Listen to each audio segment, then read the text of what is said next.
Also, sorry about taking forever to click. The cat keeps headbutting my mouse hand. I could turn the camera to show you, but it's been kind of ridiculous logistically. Nice. Anything else on your turn? Nah, I'm done. Oh, well, I'm moving Poppy, so she's going to move, and then I'm done. At the end of Salinger's turn, the builder. So he uses legendary action to attack.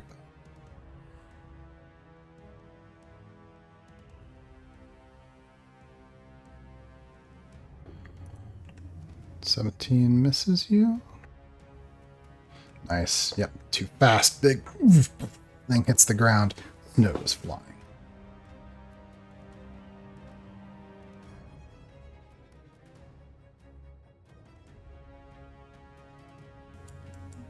Araya. Dangling halfway up the rope. Drenched in water. People up above fighting. Charlotte's warned you that it's bad up there.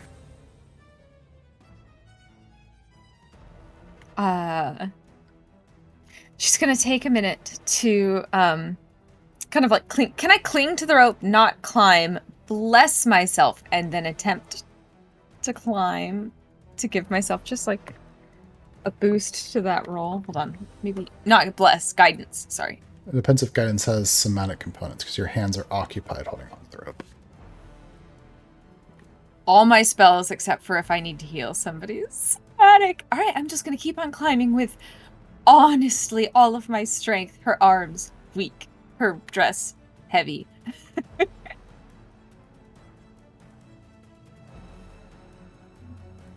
I really should have taken Casey up on the obstacle course. Oh no. You make a little bit of progress, but your hands are slippery. Slide down a little bit. Lost ground? What? Do you want to... You have actions, but you don't have somatic. Do you have anything that's just verbal? If anybody... She just calls up, I'm coming. And if you're hurt, just look down the well and make a wish and I can help you. I'm going to hold my action in case somebody wants to look to the well for healing, because it is the one thing I can do. But, yes. She's going to continue climbing and hold that one action should the need arise. Right.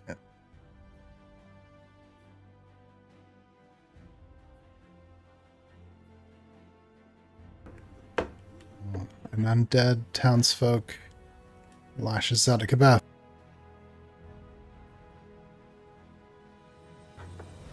Yes, a natural 20. Damn. From Bring it on, Chris. Bring it on. Little Alex. You take 12 points of piercing damage. That's fine. You've become restrained now. There's two of them holding on to you. Ava just slow cast on me. Ava just shakes her head, having just seen this.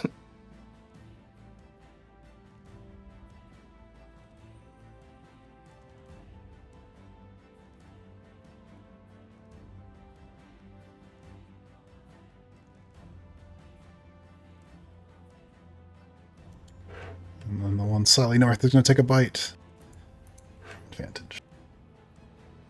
Wait, the one that was already slightly north of me, that was already grappling me with a bite, is gonna bite me more? How dare it? More bites. However, 13 does not hit you. He's just biting armor. Just hugging on my leg and Classic cat move. You see another one staggering down towards the well.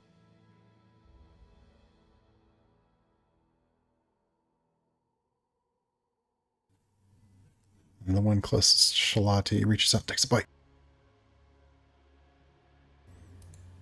This one, I think, is... Oh, 10 second hit. Anyway. Yeah, this one. And that one's dead.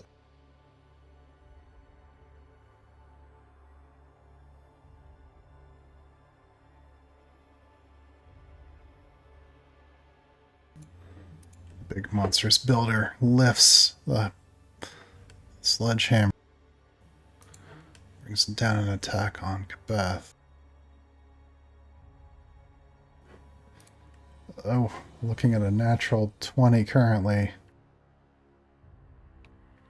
I'll use my natural snack point to say no. Roll that again. Re-roll the natural 20. Good choice. Oh. Well, there's the Bane. Let's get that saver. I don't, probably not. Not even if he took 4 off, it would still be 20, so that would still hit me. So, thanks for trying. You're looking at 34 bludgeoning damage. Just the boom, lamppost comes down on you, finally making contact. Boom. Ow. I'm definitely bloodied now.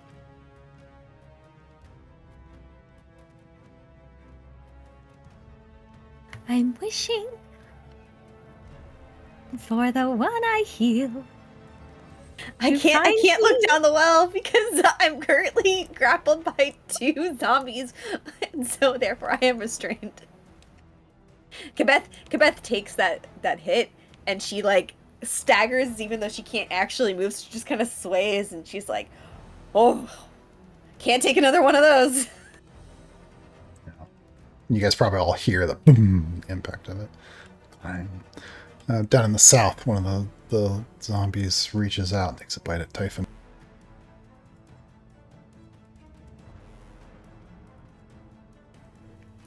Does an 11 hit Typhon? Misses. Nice. The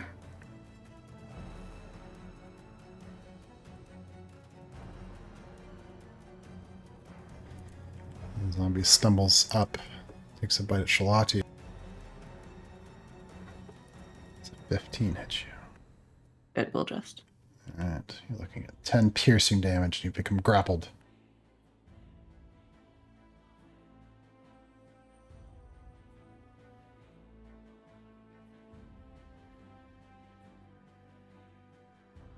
The slow zombie barely stumbles just close enough to attack Beth.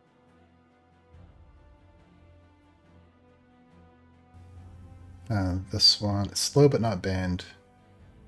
So if a 21 hits, you're looking at 9 piercing damage.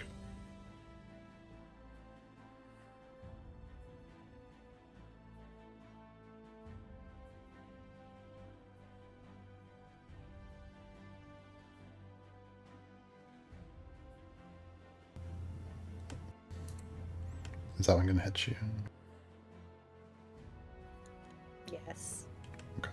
Yeah, as this one grabs on, you lose your footing a little bit, maybe stepping, and it's one of the corpses that was already there. And you slip and you're knocked prone to the ground. And I'm taking 9 piercing. Yes. Oh, Kabeth's looking real bad. Yeah, all of you just close by, and probably even the people down south can hear it. Boom, she hits the ground in her giant form. You guys know this is not a good situation. Shalati, you're out. Okay. I think Shalati will. She sees the plight that gets distracted by the plight that Kibeth is in, and as she's distracted, the zombie grabs her and sinks his teeth into her arm, and she growls and strikes at it. As she does so, Ishtalan makes an almost coordinated looking attack against the one that's in front of her, the slowed one.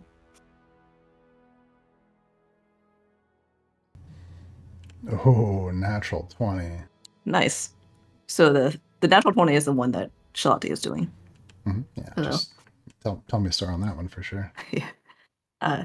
She shakes her arm so violently that basically just snaps it, and the the zombie flies backward and hits the tree behind it, and cracks and goes down, and some of his teeth are still embedded in her forearm, which she takes a moment to brush it off. Yes, yeah, you're no longer grappled. And then the other one will be a 14 to hit, which I assume does. It'll be... Oh, oops. I can reroll the damage on that. I clicked the wrong one. Okay. So it's 14 to hit, and that will be actually even better damage, but that will be 16 bludgeoning and 4 necrotic. Tell me a story. So as she does this, Ishtalan spins around and basically just backhands the other zombie in front of her, sending a shower of ectoplasmic looking sparks almost, and the scent of sea salt grows stronger. And then Shalati is going to... Actually, does that make sense?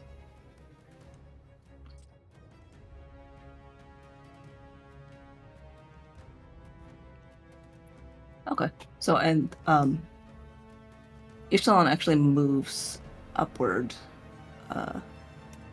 next to Kibeth.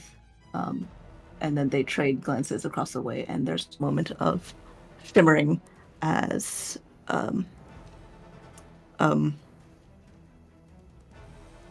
the Shalati appears to go transparent for a minute, and then there's a sudden, and she goes fully transparent, and Ishtalan over by Kibeth goes fully colored and real. And she will teleport over to here. Ishtalan ends up over here.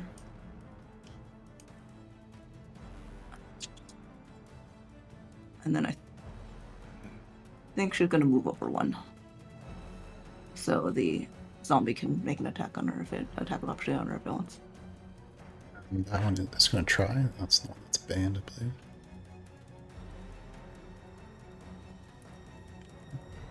$13 and then ban for 12.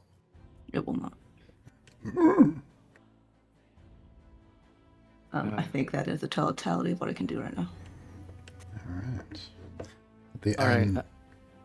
Before, on her turn, Ava's just watching as Kibeth slowly seems to be disappearing beneath a body of these things that are. Turn my camera on. These zombies are just like pouncing on top of her, and she's going to cast Sanctuary on Kibeth. Ooh, nice. She's like, don't attack. Let me get you back up. Something like that. All right. What's it look like?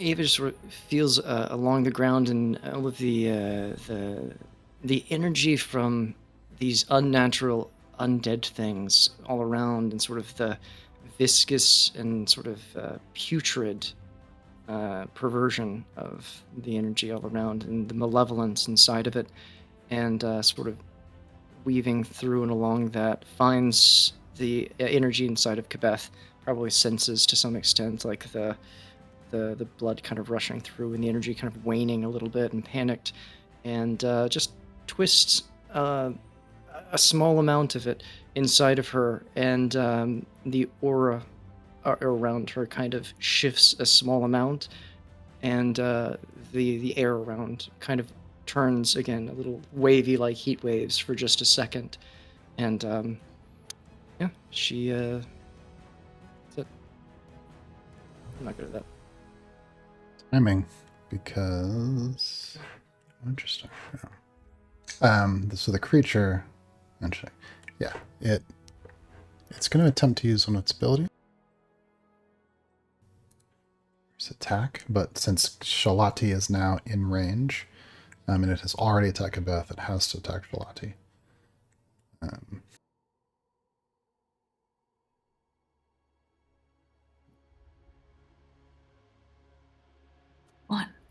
One. Natural one! Shit, I gotta do it more often. Yep, so Shalati, you see this thing pick up its big camera and brings it down toward you. Let's see. Do you want to knock it prone? Do you want to do an attack? What do you? I think I want to knock him prone All right. first. Well, hang on. Let me think about that. No, I think I'm actually just going to attack it. All right.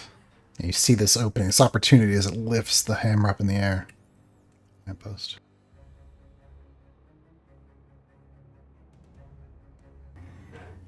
Ooh, that'll hit. Can I sneak?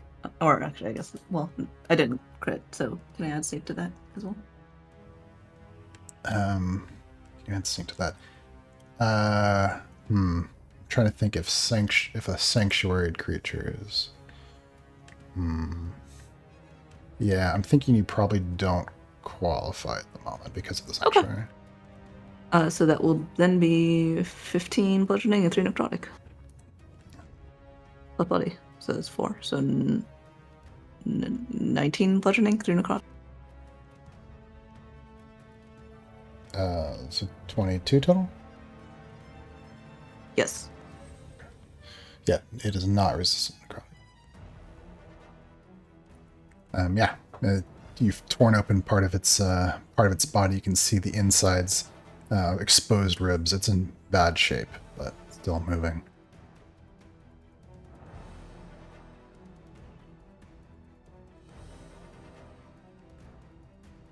Let's see.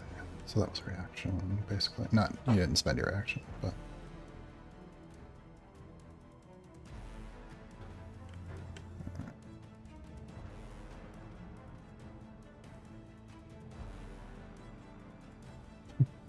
Another zombie slowly stumbles forward, mixes. So,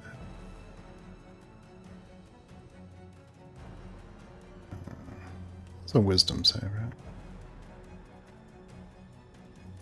right? Hey, that one gets free. That one's eyes revert from being silver. That happens at the end of the turn, right? Correct. And Ava, you're up. Okay. Okay. So Ava now seeing Kibeth down on the ground and realizing like there's not much she can do. She looks around at the one sort of approaching the well, and Araya down there, and looks to Peach and is like, try to keep him off. And she sprints over towards her downed friend, which is about 30 feet. And then channeling some extra energy inside of herself, she sort of runs towards her holding onto the pack and then falls to her knees and sort of slides up where Kibeth is struggling with these things, and then places her hands on either side of Kibeth's quite large head and channels energy into her. She's going to use 2 abilities. She's going to, because Kibeth is bloodied, you make 1 use of her Circle of Mortality in order to make this so that I don't have to roll. This is a level 3 Cure Wounds that will be cast. Which means that is going to be 3 times 8, 24 plus 14. So, yeah, 24 plus 14 is 38. 38 plus, she then captures that residual energy as she typically does. And I don't think, I can't remember, I'm sorry, Patrick can't remember in all this if Araya has been, or Shalati has been attacked. Yeah, bitten. you got me Okay. like a turn or 2 ago.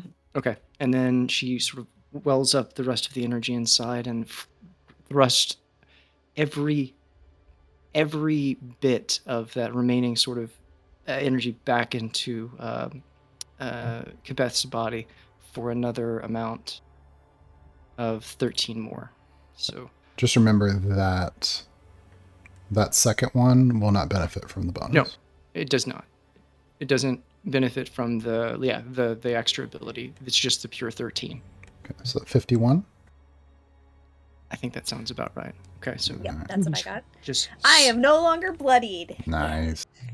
Then Ava tries to take a couple of steps. No, she's fine right there. I guess that's as close as she can get. And then I'm going to use one more bonus action. And she's just mentally sort of using her hand, tries to push, and one of the creatures that's like on top of her, like, are gnawing on her, have it make a strength saving throw. Ava's going to try to knock it off. One of them, the weaker one, one of the ones that looks like it hasn't worked out in a while. Maybe hasn't slept, having a bad day, like just the weak gazelle of the group. Strength save. Mm-hmm. Fortunately, He's hanging on so strong. she didn't notice the lean muscle underneath. She really thought he was just a skinny guy, but no. Definitely does a lot of rock climbing. Probably, tons Not of nearly cardio. that rotted away. No, not nearly. So he holds on. Chewed a And lot of that'll be- gum in life.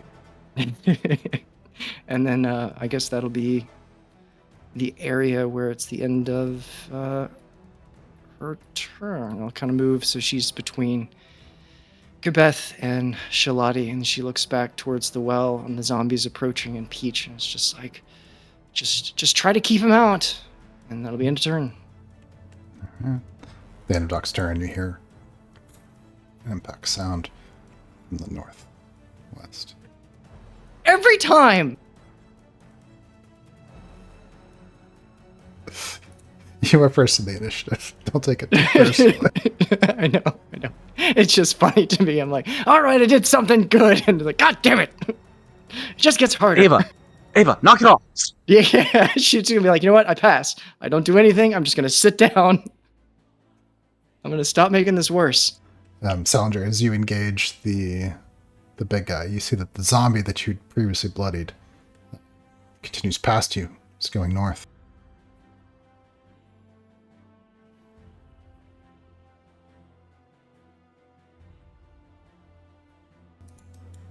Esmond, you're up. Can I see the undead creature directly at the well from my position?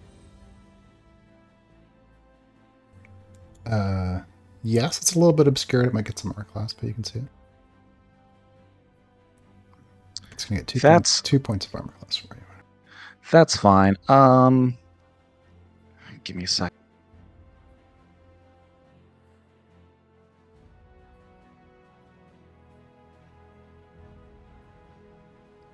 Yeah.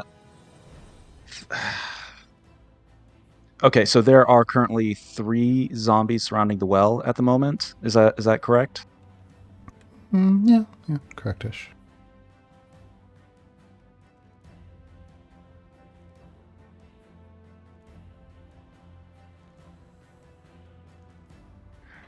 Oh man. Okay. Esmond seeing these zombies encroaching on the well, knowing that Array is down there, regardless of whether or not she has completed her ritual, is going to point his wand into the air and draw a ring over him that solidifies and forms into 6 motes of energy. And I'm going to cast Magic Missile at 4th level, and I'm going to launch 4 motes at the undead northernmost to the well, and 2 at the bloodied one that Salinger had hurt earlier. Magic Missile cannot miss. So these first 4 are at the most northern one.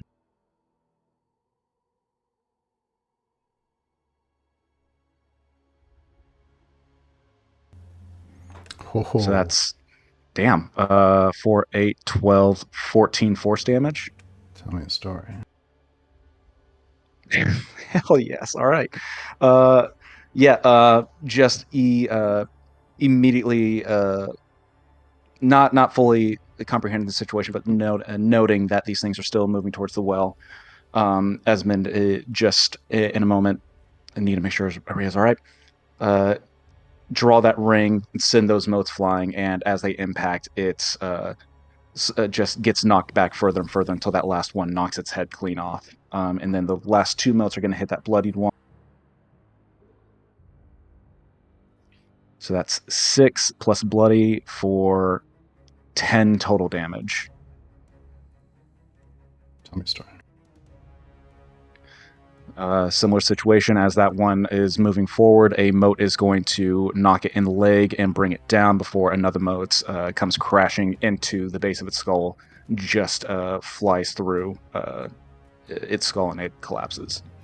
And 2 zombies hit the snow. Bonus action, Esmond is going to yell to Typhon to repair and follow. So I'm going to have Typhon use its repair action. And that's going to be 2d8 plus 4. If I can ever click on it.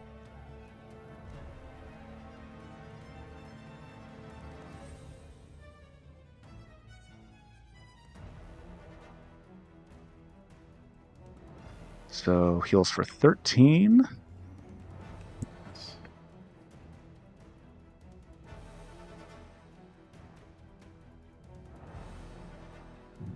Typhon is no longer bloody and is going to attempt to run and reach Esmond.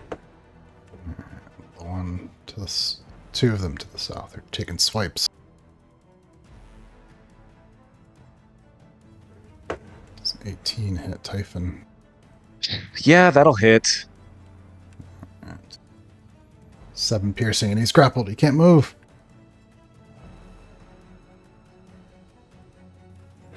Interesting. Does the second one... press. Does the second one get to a try? Like, is it triggered by the movement they both get to try, or does one resolve? That's a good question.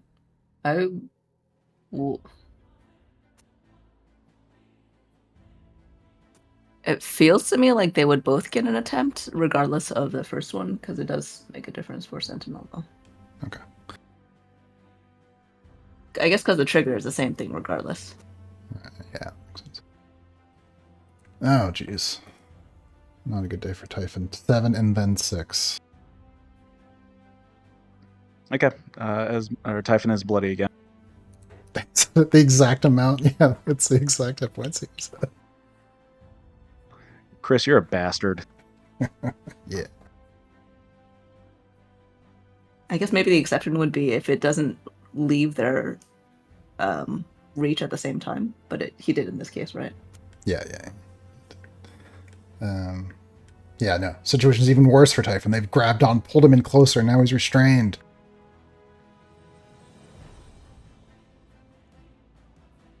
Yep, that'll... Esmond's going to continue running. Esmond will run a little bit further north, and that'll be my turn.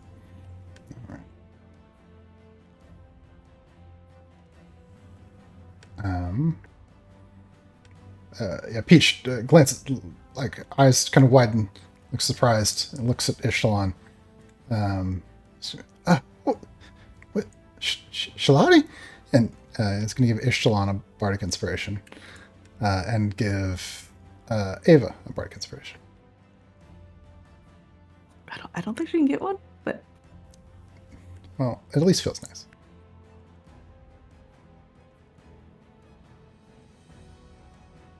Let's see here.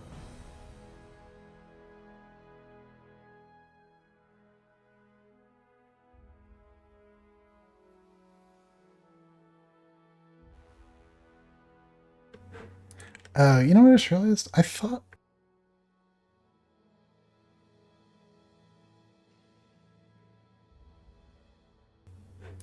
Yeah, no. It's because I replaced the thing and didn't roll them back into initiative. The one in the south. When I replaced the figure, it took him out of initiative. So he is going to attack Salinger.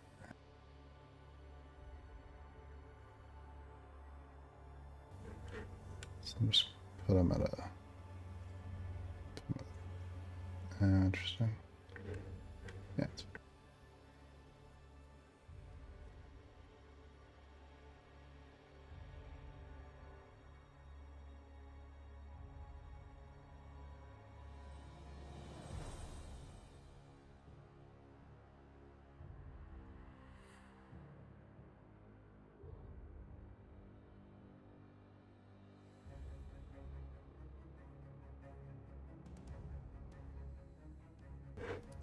Salinger does a 20 hit your armor class. Yes. You're looking at 41 points of slashing damage. I think I've got a loose thread I'm going to spend on that. And make him reroll. So 13 hit you. Nah. The threads of fate favor you. Misses.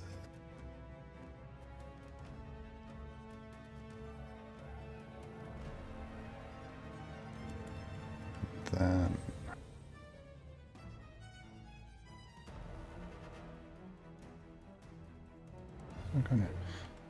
Quebec, you're right. Okay, so I have questions about my current condition. So I Yes. was grappled by 2 zombies, and because I was 2, then I was restrained, and then you knocked me down, so I'm prone. So the rules of prone is I would spend an action to stand up, but I'm still grappled and restrained, so I instead have to use my actions to become ungrappled first. You would have, in order to stand up, you would have to get out of the restraint because you have no movement. Okay, well, I have 2 actions, so we're gonna start with 1. Let's try to get out. What am I rolling? You are rolling an athletics ability check against this little guy. Okay. One moment while I check the rules of something to make sure I don't have advantage.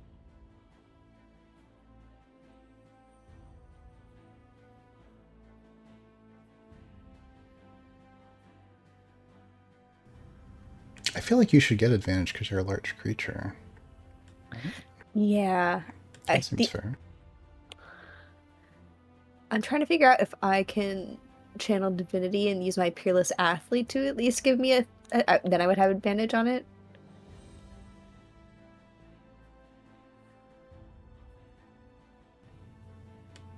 Yeah, I think. Interesting. Yeah, no, I think spending your action to break free because you are legitimately like a size larger, you'll have advantage, like a base advantage. You could also get yourself double advantage if you use the peerless athlete thing, if it applies. But It does. It would give me advantage on that kind of thing. so you can get I double think advantage. I think I can activate it. It's a bonus action, and that one isn't. So peerless athlete is just a thing I trigger. So I don't like inspiring smite. I have to do damage, but peerless athlete is just a thing that I'm like, you know what? Feeling inspired to become extra strong. So Okay. I should clarify: if you break this, you'll no longer be restrained. So they won't have advantage, and you won't have disadvantage. You'll still be grappled, so you do have to break that before you can stand up. Also, the action of breaking this grapple, does that trigger the end of Sanctuary? Is that considered attacking them? That's a good question.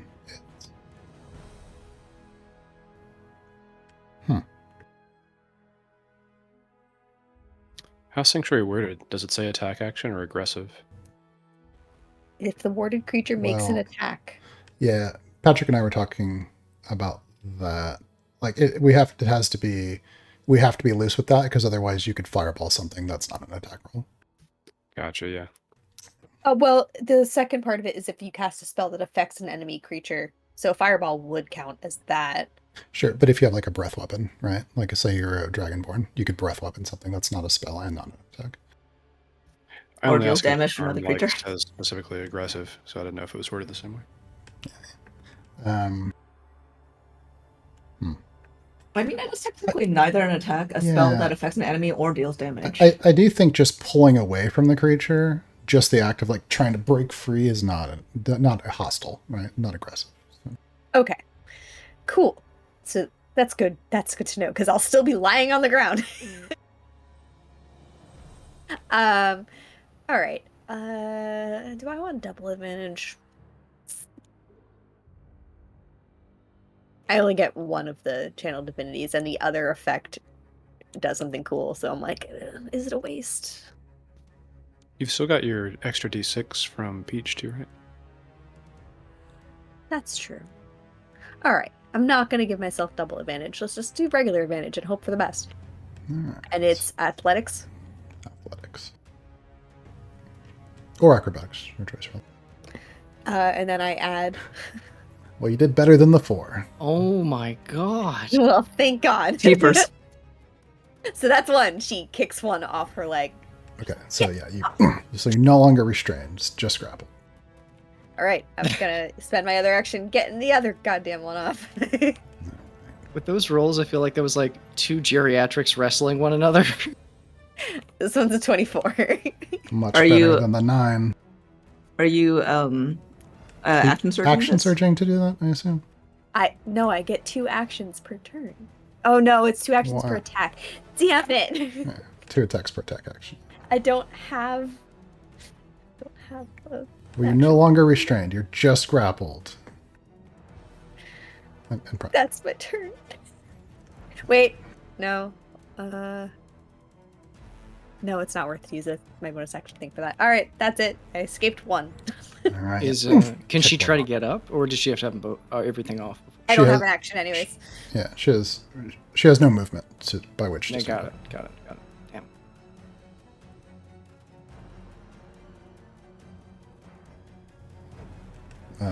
A creature is going to take an advantage bite at Typhon. Oh. Why is it advantage? Because it's grappled? Restrained. Okay.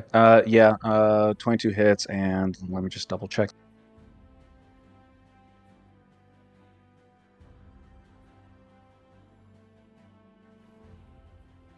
Yep, Typhon's out. Yeah, you see the zombies piling and on top of Typhon, just pulling gears free and biting at the metal. They seem confused when there's no delicious flesh inside like the other armored people. Can they be shocked by some of Typhon's internal mechanisms? Can he do something? Yes, they are shocked. They can't understand the complex gear. You got me. I feel fooled. I think that you should start doing is just designing him with the self-destruct feature from Predator. Just so, every time he gets down, that's his last move. He just... Fuck this. I'm giving my robot a gun.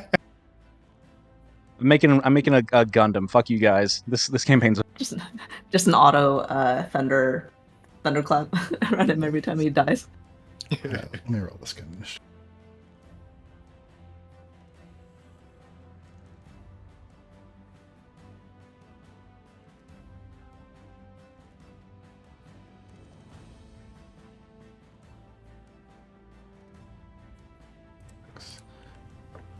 Okay.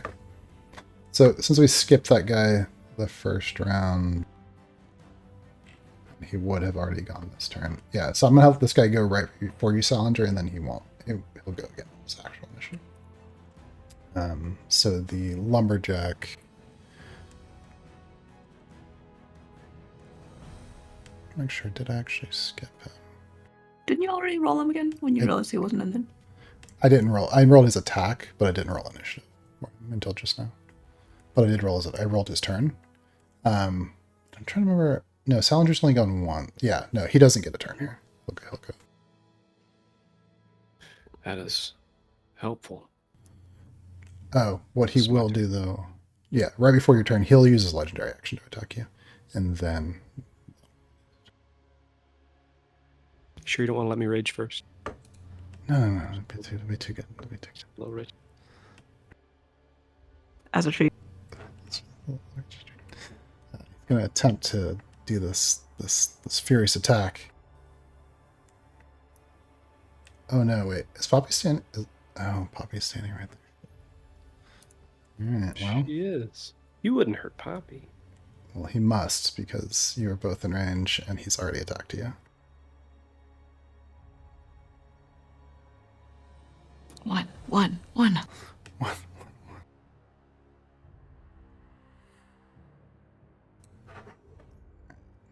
give it a roll. He lifts up the big wood splitter. It's currently a 15. 15's great. Misses both of us. All right. Ooh. Hits the ground right next to Poppy.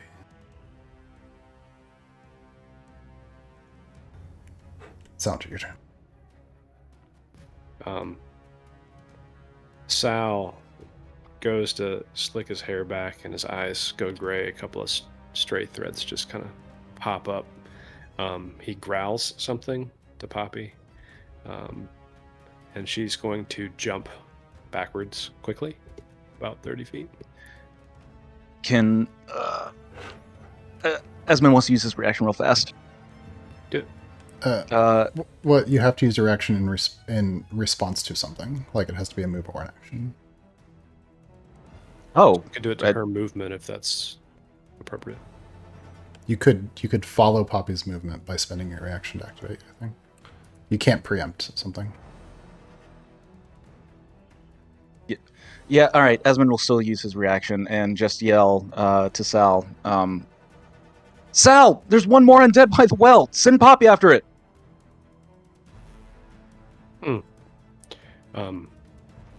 He's gonna shout back. Can do, but we might want to think of a plan for when the rest of them keep coming, because I heard more thunder from the south. From the north. I meant to say the north. North and south have been weird for months. That's legitimate.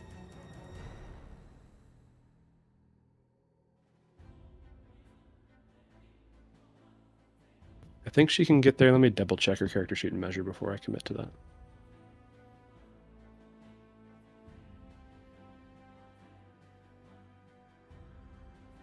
I use my reaction to say, I want to leave now.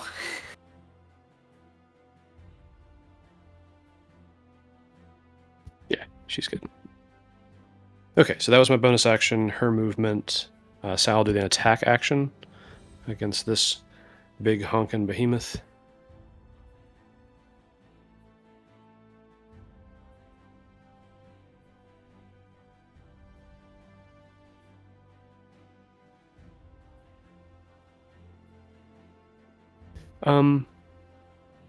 Given how much of a bonus this thing has to hit, he's going to two hands the spear, still bludgeoning with it, but just so he can do a little more damage to try and get through this thing.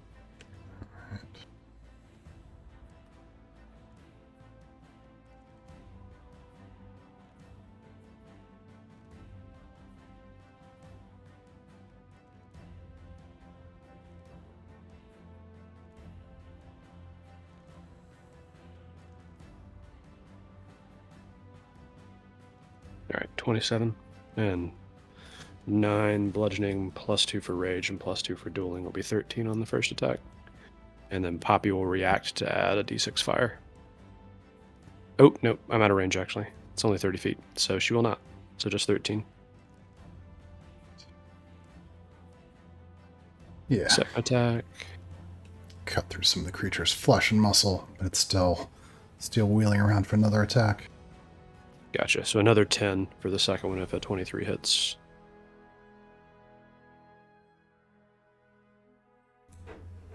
Yeah, cut into more of it, but it's still coming forward. Okay. As the second strike hits this creature, some of those ethereal armored figures kind of start flying back and forth through it, distracting it. Nice. All right. I'm going to put that in the chat just as a reminder. Anything else on your turn? No, I'm going to stay toe-to-toe with it. Rhea, your turn. I don't want. Don't even have me. I'm coming. I'm coming.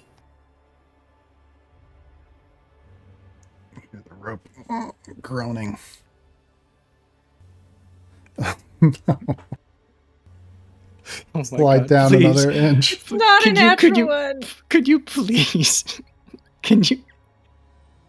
I'm not this- gonna roll well on this one. Shit. She is going to steel herself and just be like, no, as she, like, her grip is, like, weakening. And I'm gonna reroll with one fate because this is silly. But I really don't have high hopes, y'all. Do you have your, before you roll, do you still have your inspiration?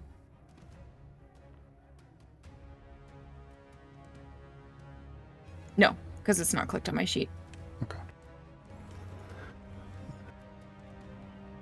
I gotta say, the cinematics between these characters' individual struggles is lovely. I'm just really enjoying it. Fate smiled on me. An 18 is way better than a 2. As you gather your strength, describe to us, there's a rat climbs out of the well. Oh shit. Oh shit. Hey, thank God.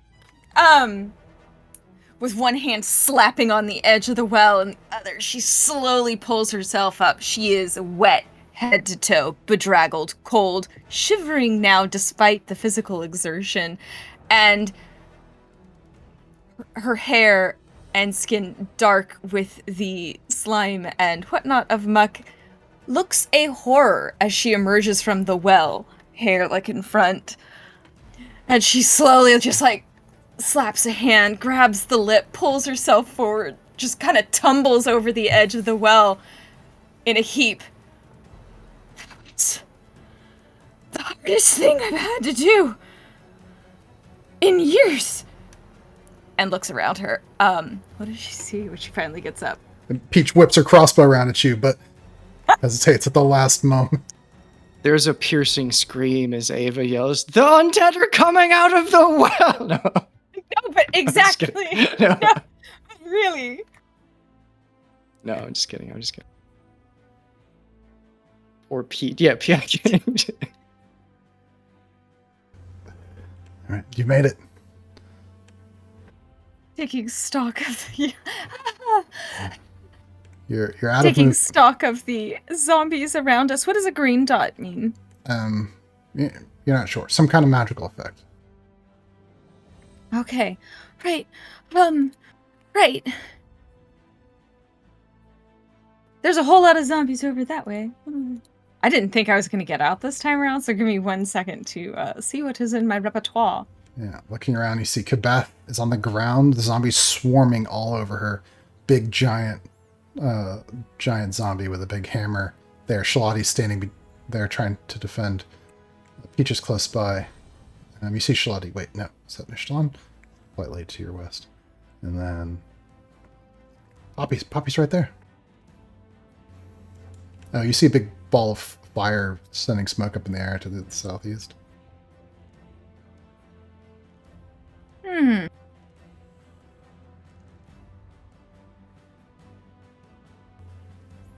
You see Cypher engaged in an intense duel with these two zombies. Kicks and punches flying.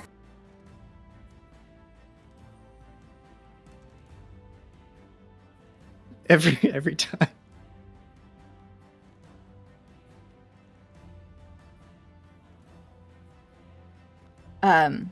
Upon pulling herself, she is just going to, almost instinctive now when she sees a zombie or any of the undead near her, she flings a guiding bolt at the largest target just in her vicinity.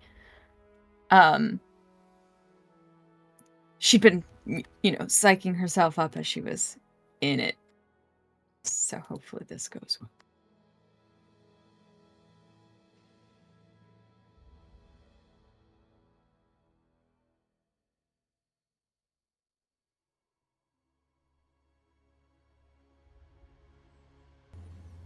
Ooh, 27 definitely hits. Yay! And that's at the big guy. Alright, so we're looking at 16 damage. Right. It's radiant. And I get a little bit of bloodied on him, theoretically. So is that 20 radiant? It's 20 radiant, yeah. Plus bloody, it's a 24. Alright, this thing strikes and boom, stumbles back. Bits of flesh and bone go splattering out across the snow. He's still standing, but he's in bad shape, and the next attack against him will be advantaged.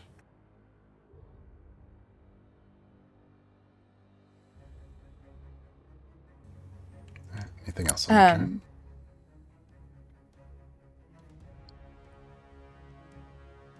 In my vicinity, folks aren't looking horrendously injured, right? Other than our poor robot. No, you actually don't see anybody bloodied. Everything seems fine. You're all amazing!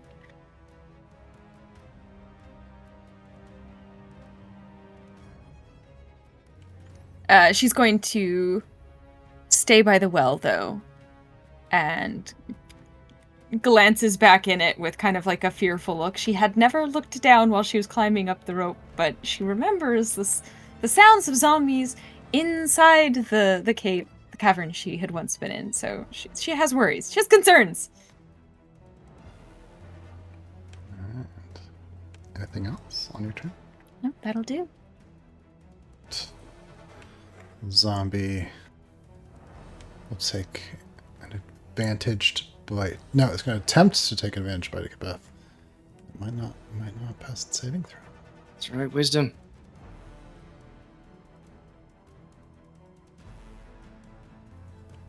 That's not going to do it. It hesitates. Nothing in range, nothing to attack. No attack. Another one tries the same thing. No, it can't do it. I'm helping! Listen, you saved me from dying. You're definitely helping. Alright, just as you're getting your bearings, a zombie comes stumbling towards you. Takes a bite. Reaction Hellish Rebuke, which is automatically at second level. Okay, that follows it attacking you, though, right? Yeah, if it attacks me, I rebuke it. Yeah, it reaches out, but it's not going to get there in time. What does your Hellish Rebuke look like? Ooh. Let me quickly read it to make sure that it's not a successful attack. Okay. I have to be damaged for it to trigger. Okay. Yeah, well, in this case, it reaches out, misses you. Oh! As if she only just noticed this, so overwhelmed by the large looming zombie that she perhaps didn't fully register the threat of the smaller one.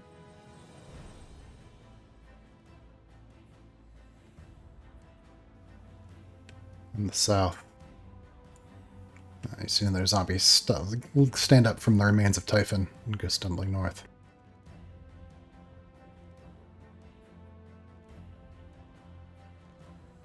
The monstrous undead builder raises its lamppost.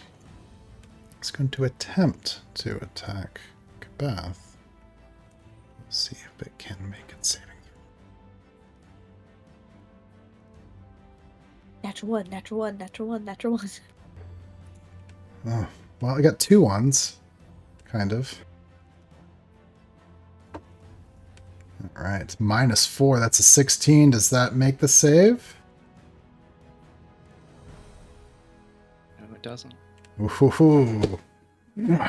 It seems to focus, but then something.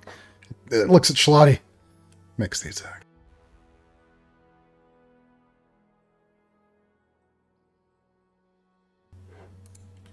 22. Ooh, wait. Yeah, on it. No, as it starts to rear back and swing down on Shalati, like, cast her hands up trying to prevent it, and she will use her Physician's Oath. So, telekinetic deterrence. So she's going to try to use a force, have the creature, it's probably going to pass this portion of it, make a Constitution saving throw.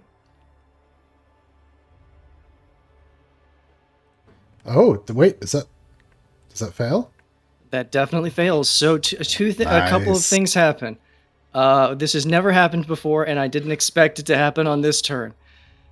This creature, it rears back, and then an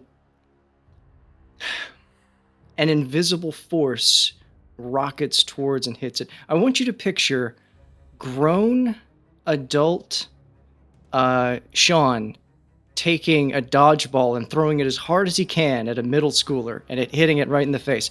That is basically this force just all of a sudden, blam, hits this creature out of nowhere and just sort of rocks it back.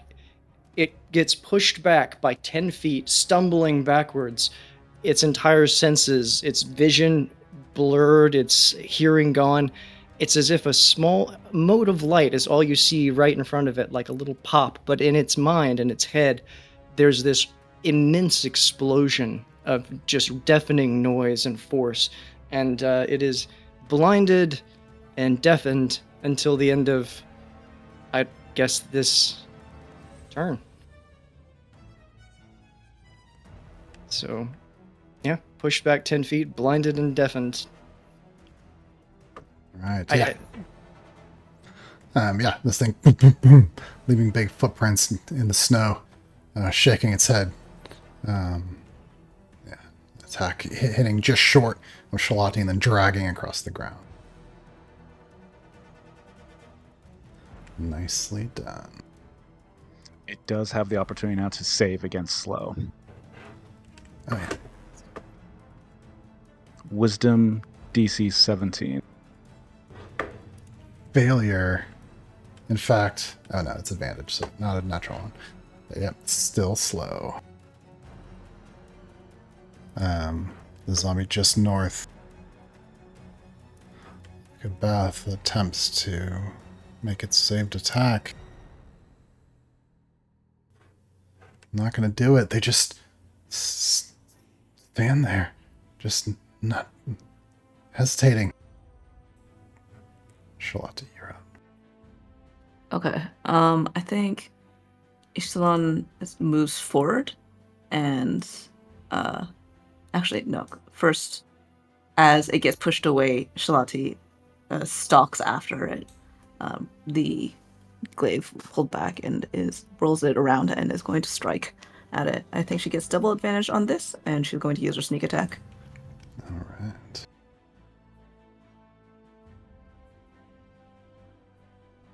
And then I'll do twice more. Okay, so it's a 28 with the damage on the first one, so that is that's a really poor roll. 11 bludgeoning and 5 necrotic, so 16 total on that hit, plus bloody, so it's 20 total. Tell me a story. Oh, okay. It reels back, stars in his eyes, metaphorically, maybe literally, and as it does, she moves forward, gliding across the ground.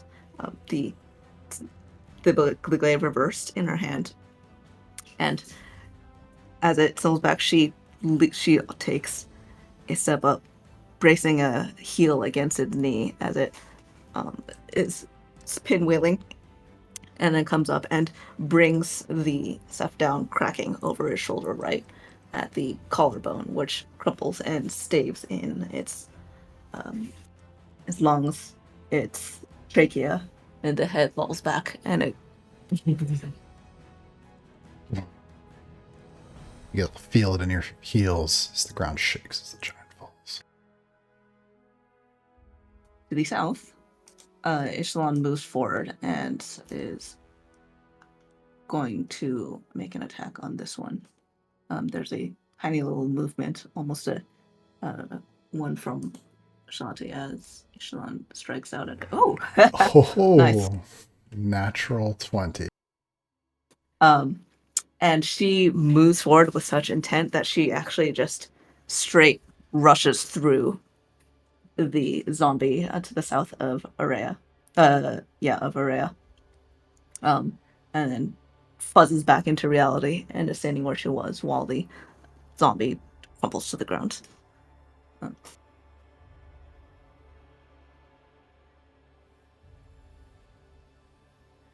and then she's gonna move north a bit, and I think that's it for me. But Charlotte will say, are we done here? Should we leave? It sounds like something else is coming from the north.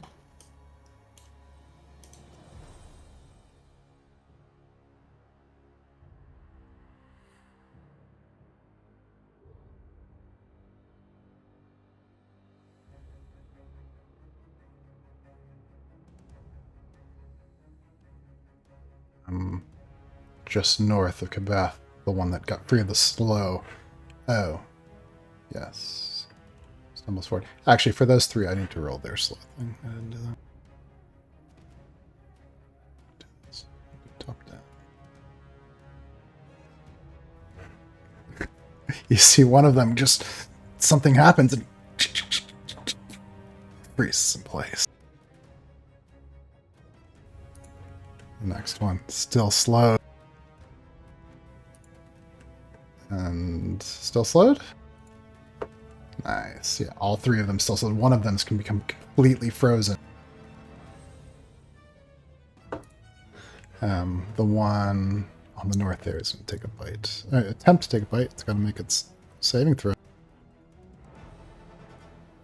Doesn't do it. It just joins the others. Staring, glassy-eyed at Kabath. But also, it's like, those hungry urchins on the other side of like a glass window, and they're just like. Ava, it's your turn. You do hear. I'll give you this at the beginning of your turn instead of the end. You do hear impact sounds coming from the north. Alright, well,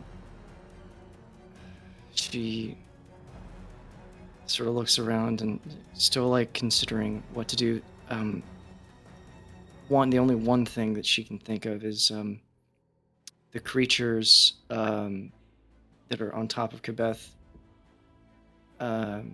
She's just gonna try to throw one of those off.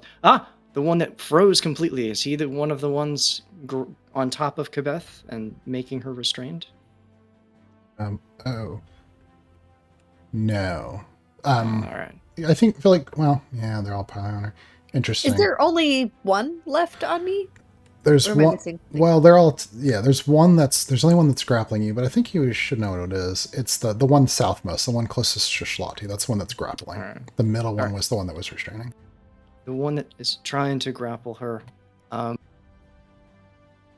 Ava is just gonna try to sort of mentally, just with a little bit of force, some of the same sort of energy, but less powerful, trying to push that creature off with her mind and just have it make a strength saving throw. Okay. And just for clarity, and the reason that it's like this is none of them have hit her since she became restrained. They would all join in on that normally, but none of them have hit her. Ooh, excellent. Okay. So it's making it strength. Yes. Aha! Yeah. All right, so that one just gets pushed a direction. Very perfect. Kabeth, you're no longer grappled. And then Ava sort of looks to the other creatures and looks to the one to the south, and then sort of turns her gaze to the one at the north and starts saying something a little bit under her breath as she starts to rub her hands on her outfit, wringing them kind of nervously in anticipation for what may come, and I'll hold my action.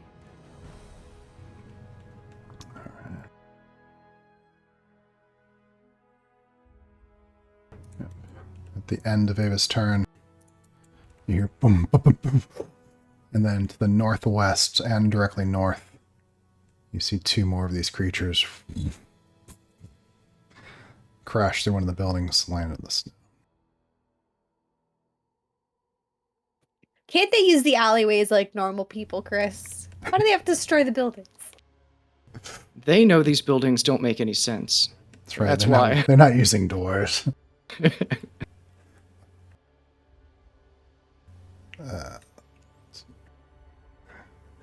I'm just going to copy him.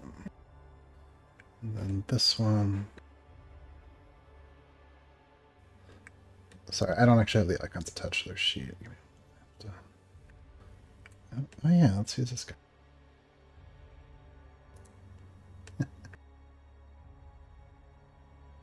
Oh, he was so much. I liked him better when he was small.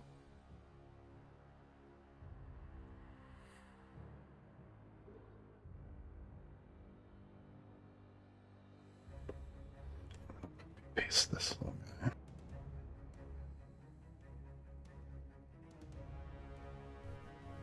Did I just move the map? Did it move? Oh, hopefully. Hmm?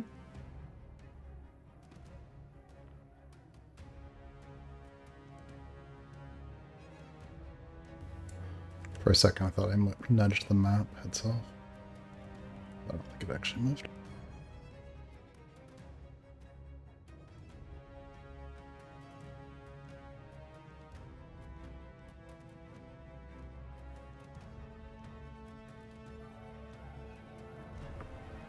Alright, let me roll that one correctly this time.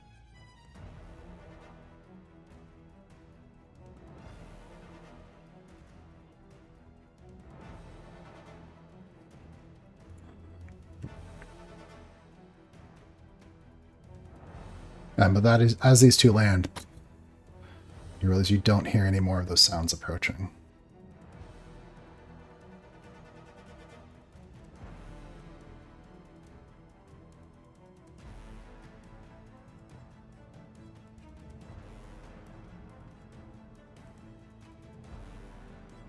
One day you're just gonna have to have one big one that Salinger and I can both wail on.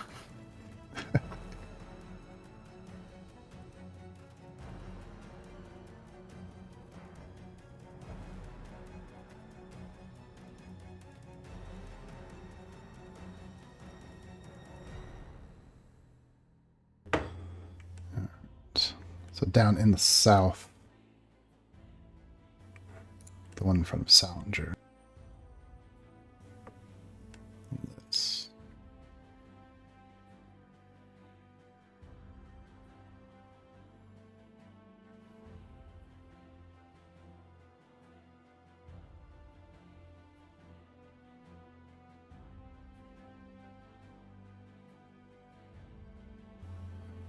the wood splitter.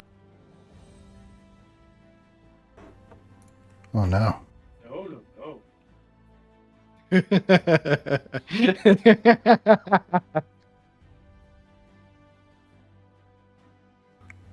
Shock so bad it changed Salinger's Sean's microphone input. Yes. Yeah, I jumped up. I didn't have time to grab the mic in my panic. Now you're currently looking at a natural 20.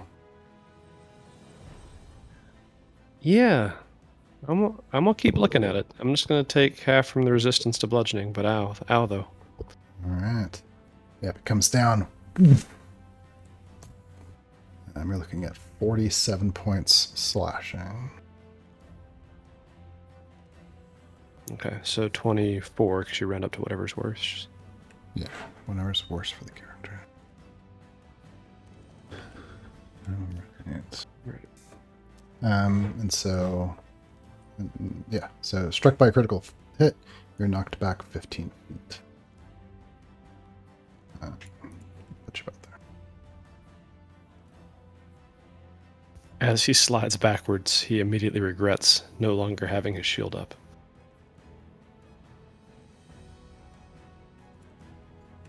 Esmond.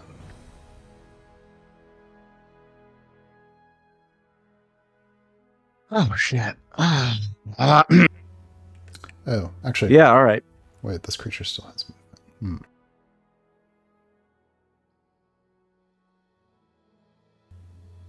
Yeah, it attacks Salinger, knocks him back, and then...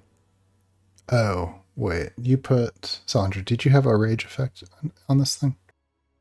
Yeah. Okay, So it'd be disadvantaged if it tries to hit anybody but me. Okay, yeah, so it wants to stay on you. Yeah, and it just chases you forward.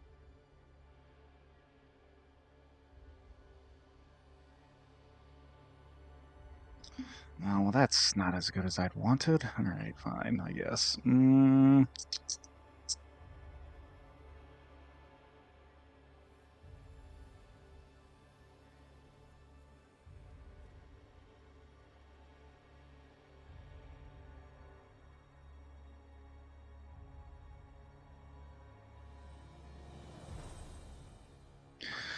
All right, yeah, seeing this thing do a big hit against Sal.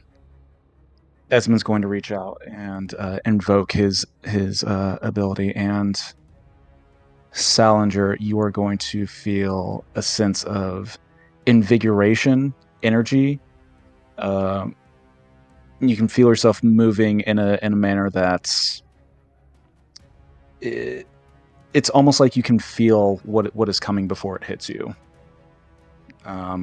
So you get 2 AC, 10 movement, and an extra reaction till the end of your next turn. And Esmond is going to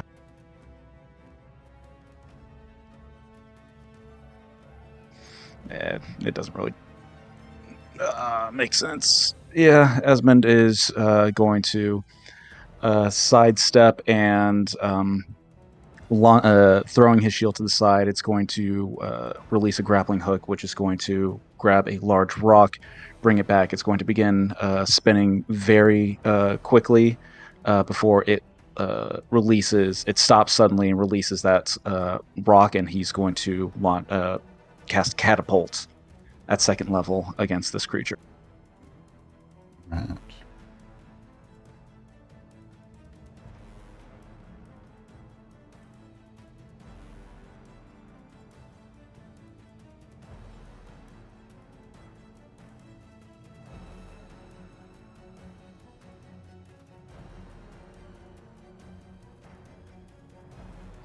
So it's a DC 17 Dex save.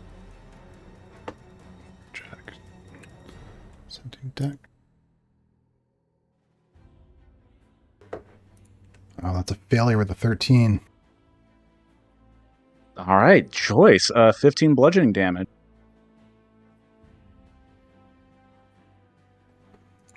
As we clock right as you bloody this creature, tell me a story. Oh, Esmond does damage. Oh, okay. um, uh, yeah. Picking up the rock. His usual mechanisms aren't working because he usually has everything attached to his prosthetics. So he's having to manually finick with everything. And as he slams his hand onto the shield to release the rock, he's doing his best to try and calculate the trajectory. And he hits it right at the moment when he believes to, and it goes launching, blasting through and releasing. Knocking against the creature's skull and releasing shards that sever across the side of its face, destroying part of its eye and skull.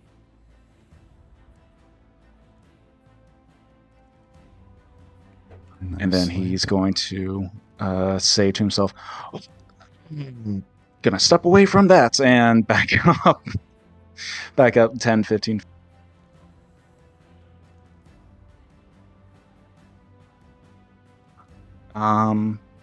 Okay, then that's my turn. Yeah, Peaches.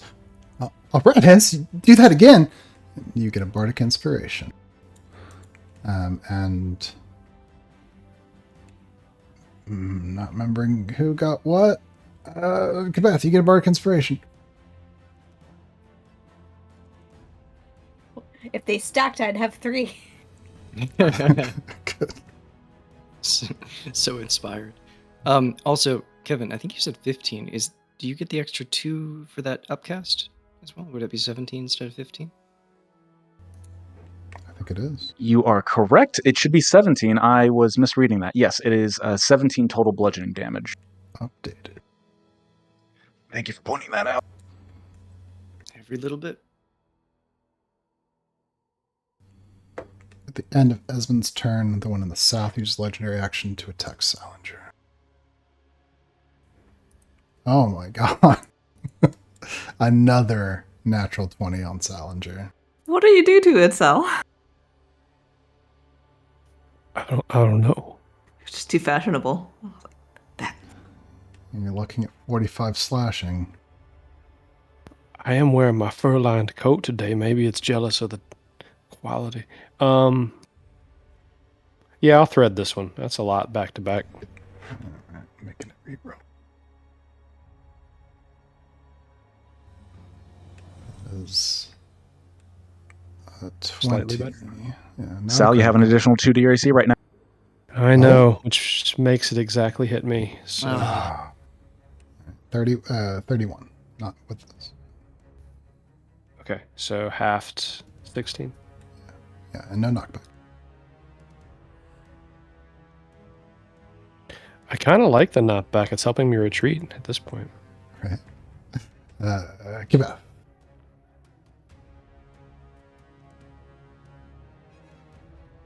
I use my action to stand up, I guess.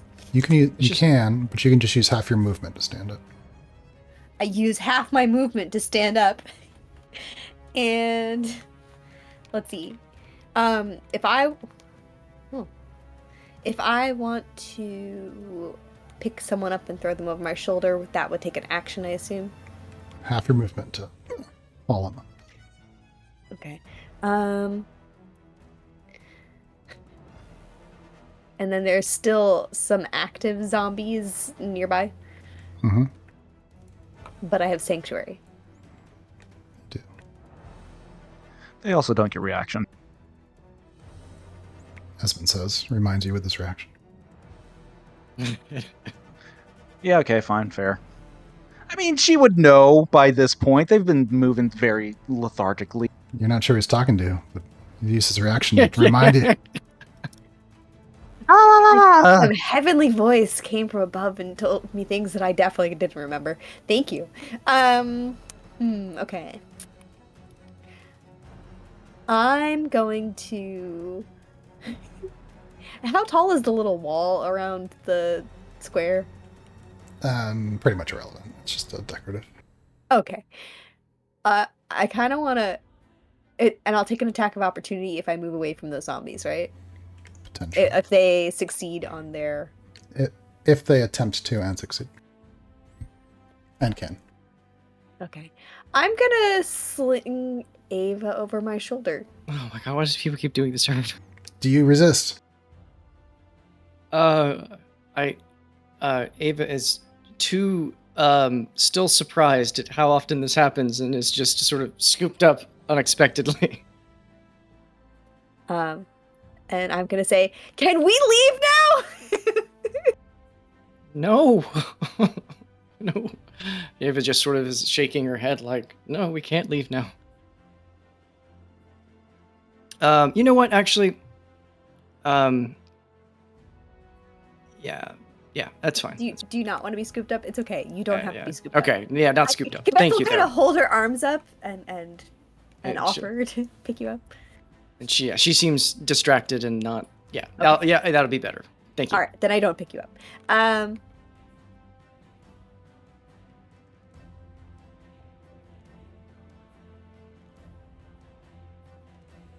I'm going to move then.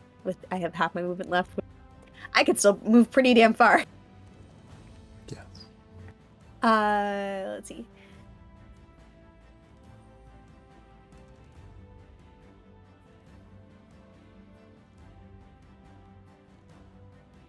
If I'm moving, is this a bush? Wait, covered in snow. It's like a tree. You could smash through it. I can smash. I can go around Ava and end up 30 feet. It's like here. Yeah, just run through some branches. It'll be fine. Just a tree. Then as I pass by Ava, I'm like, come on!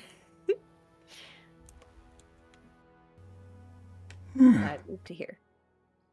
You succeed. We fought Still- these. We fought guys like this before, right? Mm-hmm. Did they seem faster than our pace? When we saw them running toward us across The big the ones? snowy field. They could keep pace with you. They could jump really far. That might be what I was thinking of.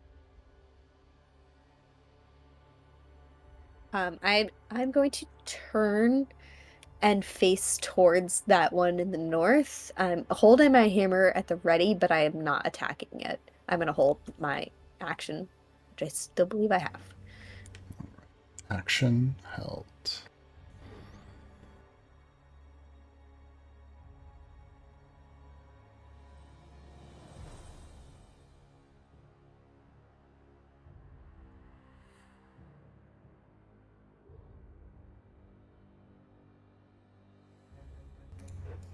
stumbling over the corpse of Typhon and other zombies moving northward. Salinger.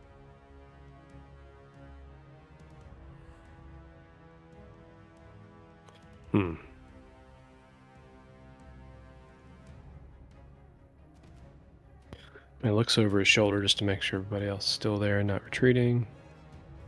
And then Poppy's going to move up 15 feet, just kind of skirting through the underbrush near these trees. And probably more like the landscaping. Actually, no, she's just going to run up and join me. So bonus action, I'll have her attack.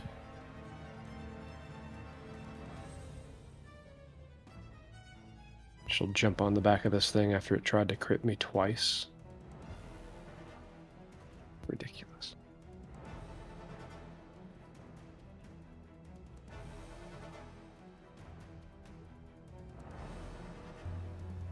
Ooh, 21 hits. Cool, so 5 slashing then because of resistance. Plus bloodied. 4. Excellent. I forgot it was bloodied. Thanks, Ez. So 15. Yeah, so 7.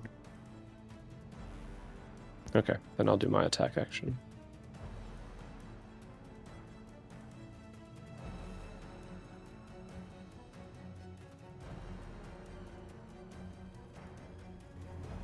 Next player will be a red. With it being bloody, I'm going to go reckless. Try to crit it back. It feels right.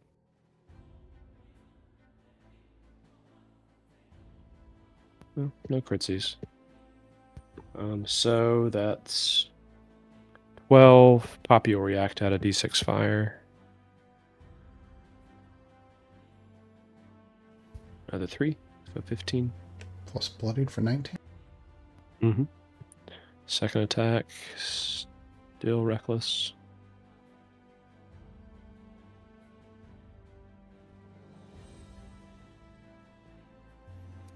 $18 hit. Yeah. Cool. So 12 plus bloody is 17, right? A bloodied can only happen once per. Oh, right. It's a once per player per turn, not once per instance of damage. Yes, once per player. Cool. Well, that's it for me then. Oh, wait a minute. Yes. Because Poppy did bloodied and you did bloodied, which is what we can do.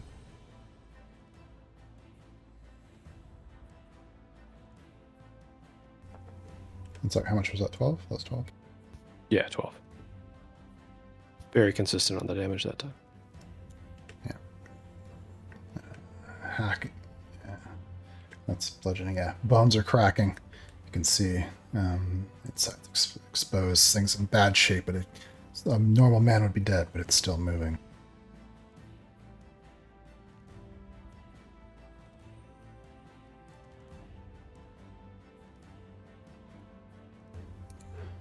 Over on the western side, one of these things moves forward.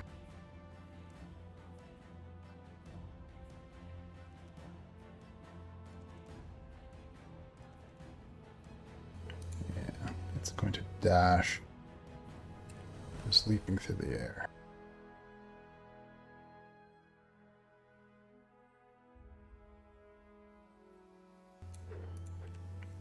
Lands right there amongst Ava and Shalati.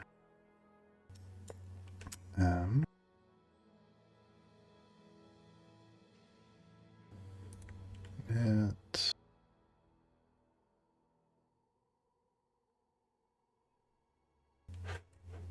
Actually, can no. Where did I give it an ability? No, it just lands there. Snugger's flying. It does not attack. Rhea, your turn.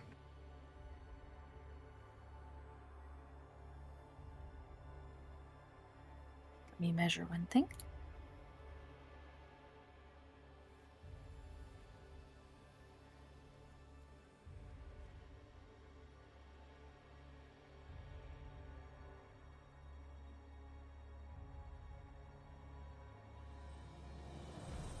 Okay.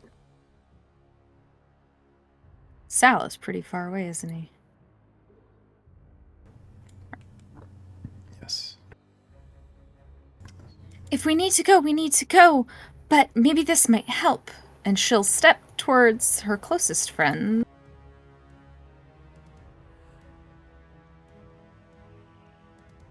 And, there. I messed up. And cast Bless on Shalati and Ava and Kibeth. And then to the imposing creature. A quick sacred flame. Nice. So it is a Dex DC 17. But I don't know what dot to use for our players. Oh my god, mother fudger. Yeah. Flames lick on the flesh, but it barely seems to even notice. Let's do pink for bless. Okay. The players would have to. Okay, yeah. I can. And then she's moved 10. She's going to. I'm going east. Alright. Is anything else on your turn? No, that's it. Alright. At the end of Rhea's turn, the builder is going to use legendary action, lifts up the big makeshift hammer, tries to bring it down on Ava.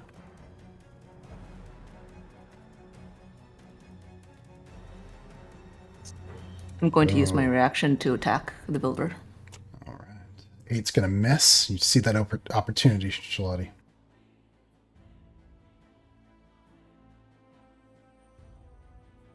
15? 15 cuts in the flesh, but there must have been nothing needed there.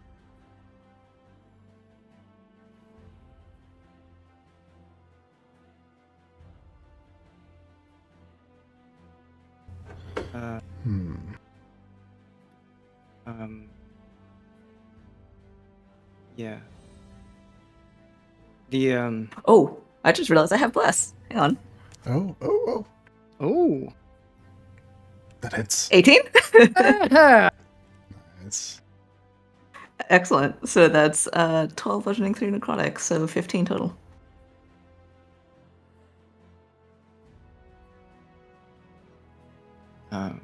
Nicely done. First blood.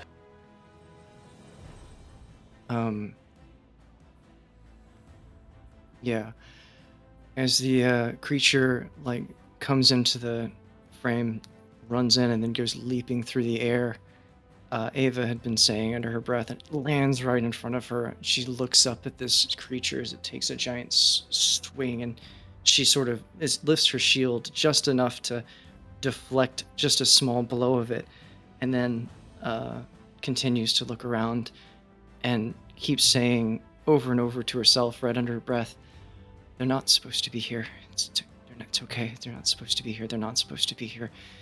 And then she continues to concentrate, and with her held action, she reaches out and starts to pull energy sort of into her from around until it sort of explodes out in what looks like a small amount of atmosphere. And in the only time that I'll be able to use this, she cast a spell at Spirit Guardians at 5th level. Ooh, okay. So that is, the creature that is standing inside of it, it looks like there's energy pelting against its skin. It looks like something that would be entering an atmosphere, essentially, with just fire against it. And that is... Yep, no damage happens right now, but there is I'll just draw the circle around her, and it just sort of comes up, and she opens her eyes, and they're glimmering with small amounts of light as she sort of concentrates and holds on to the spell.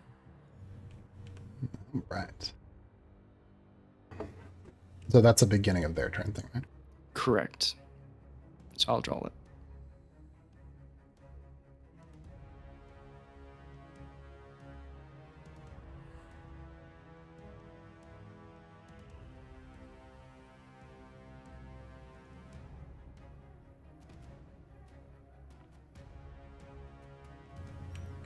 All right. Yeah, no, perfect timing because right after that, taking another skipping leap Ooh. lands right there. All right. Can I use that to trigger my action and attack it? Yes. As he have him make, I guess, a saving throw. I've not used this spell in a long time. I apologize. It is a wisdom saving throw. Wisdom saving throw. Hmm? This is the. Hold on, character sheet.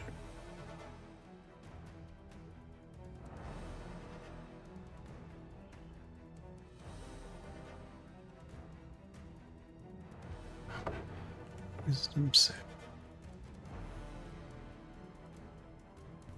Takes 23 16. radiant damage. Nice.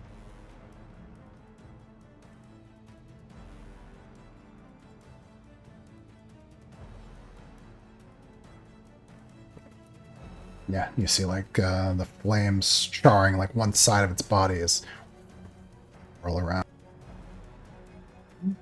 It's going to attempt to attack Ava. Oh no, you get your reaction first. Yeah, good. Yeah, I was like, wait a second. I'm gonna hit it first. Am I in melee range of it? Yes, yes. Great. I want to hit it with a hammer. All right. Sanctuary will fade. And then when do I use bless? Bless is on the Attack. attack. I And assume saving throw. 22 hits. Anyways. Absolutely does. Okay, then I'm not gonna bother rolling the dice. So that's 4 bludgeoning plus. So that's 12 total damage on the first hit, and because I attacked, I can hit one more time.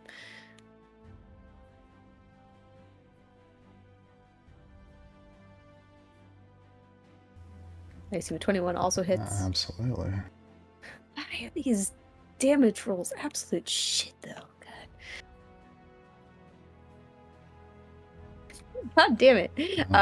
All right, I guess I'll do a whole 7 more points of damage. Damage is damage. Yeah. You hear crunching bones, bruised flesh. You're hurting it. All right, that's what I can do for now. All right. Oof. Tries to bring down this. It's a railroad worker, and it's got a big sledgehammer to use to knock in those spikes. Takes an attack at Ava. 10's not going to hit Ava, though. Oof. Comes down. Shield barely deflects it. You feel it, the ground shake as it hits the ground next to you.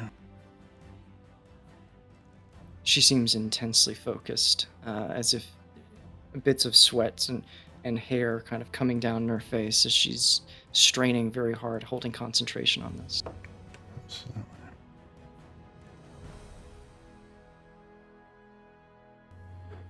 Undead townsfolk takes a swipe at Shalati. Which one? One red extra. He's just outside, isn't he?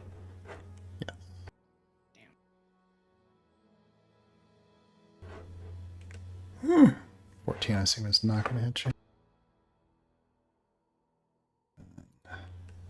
Still slow. Yeah, you just see hand just too slow to reach you. This is the one starts its turn in there. So it's going to make its wisdom save, right? Yep. It fails it. 22 radiant.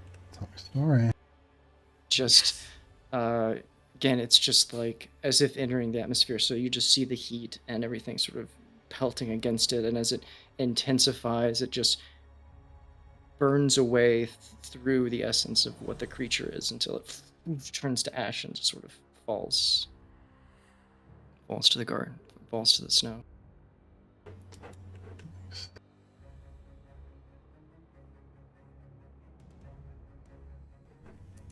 South one steps up, takes a bite at Salinger from behind. It's an 11, though. You just feel like scraping at your back.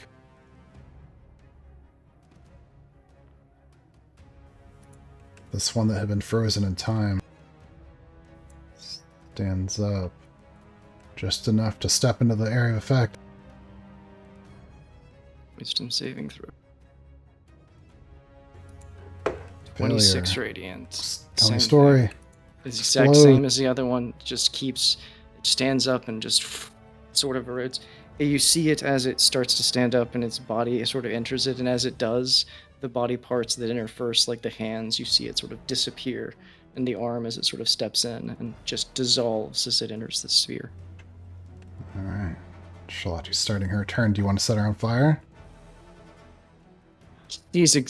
She approaches with a dangerous look in her eye. Yeah. How does she look? Does she look like she's not a zombie still? All right. Yeah, she's fine. Charlotte is going to move around a little bit. I can't like shove her in, can I? Probably not. She's just gonna like squeeze right by. Then I think I have just enough to do that. For her in between these two, and then she's going to. Yeah, I think she'll make an attack on the one that. The one you stepped away, the zombie you stepped away from is going to try to bite. It's slowed. It doesn't have reactions. Is that one slowed? Oh, I just didn't see it. Yes. I mean, she would have done it anyway, but. Yeah, no, I just didn't see it because of like the yelling thing contrast. And I think she will. Yeah, I'm gonna go ahead and actually hit the one to the north, the fur-bulgy-looking one. Whoa. Get Sal's cousin. Wow. 16. 16 hits. Okay, so that will be. Oh, I should have. Oh well. Can I add the sneak attack to that? You can. Yeah, no, you can. It's just it only matters for criticals, whether you declare it before or after. Okay, so that will be 23 damage total. And as she does so, the serpents that are writhing around her lash forward and curl around the arms of the furball. Nice. Is that being affected by your rage ability? Yes, it is. And then I think to the south, I would say that Ishtalan,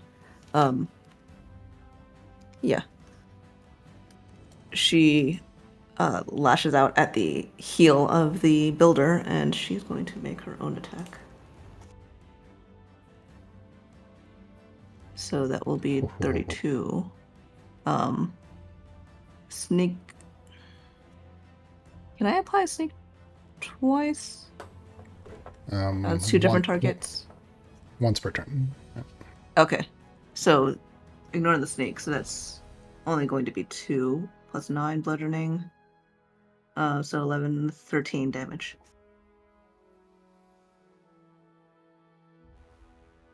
And that one doesn't have its the rage effect.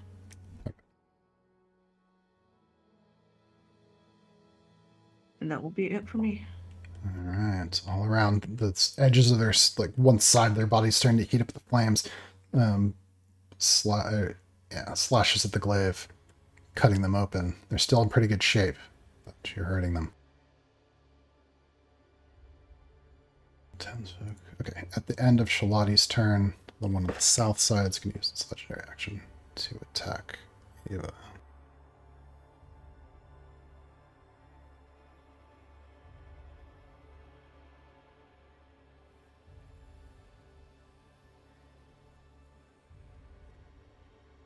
I'm going to use my reaction to attack it after it attacks Eva. Alright. Oh, we're looking at a natural 20. Let's see. That is 50, 60 damage that would be done. I think I'm gonna have to expend a constellation to try to make it reroll. And it's a glimmer Sky above. An 11, probably not going to hit you. Scrapes by, hits the ground.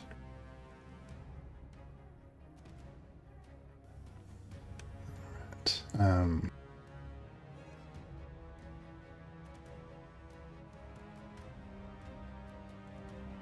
Bad roll on that one.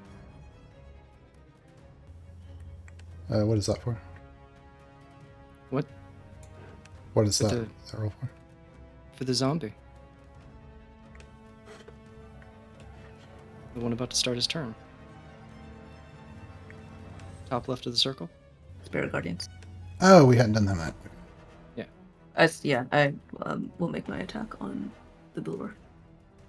Oh, sorry, I jumped ahead.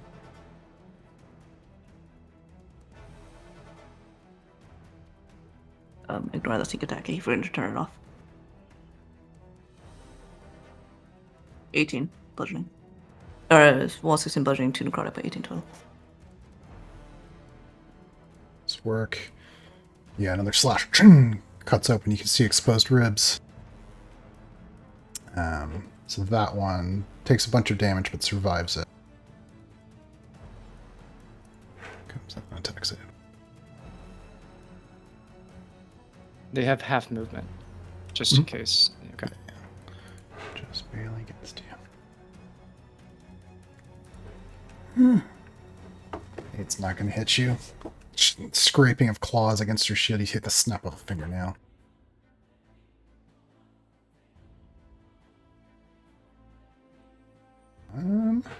Ava, your turn.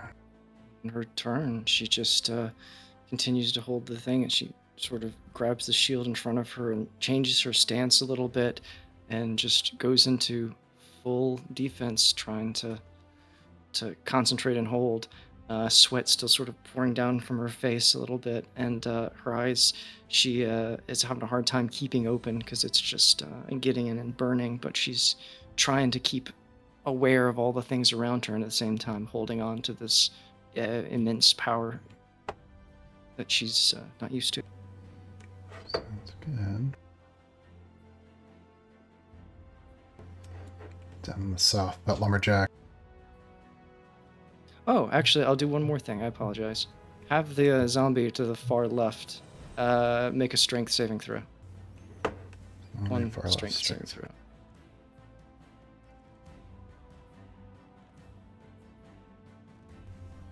Oh wait, that was an attack. Or was it? What did I roll? 9, failure. One to the left gets pulled into the pulled in inside.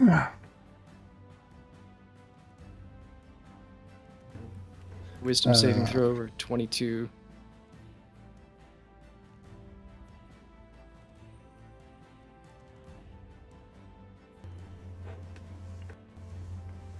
Trying to think if you moving it into the thing will qualify it. If you push it in. This is when it enters it on a turn. It does enter. Yeah, let's do it. Nice.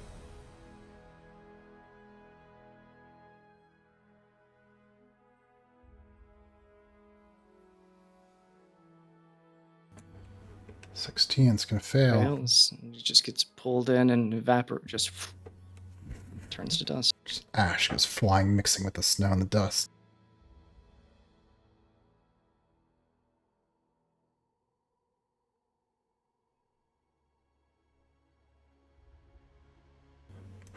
Okay, down in the south. Actually, at the end of Ava's turn, the one up top uses legendary action to attack Shalati.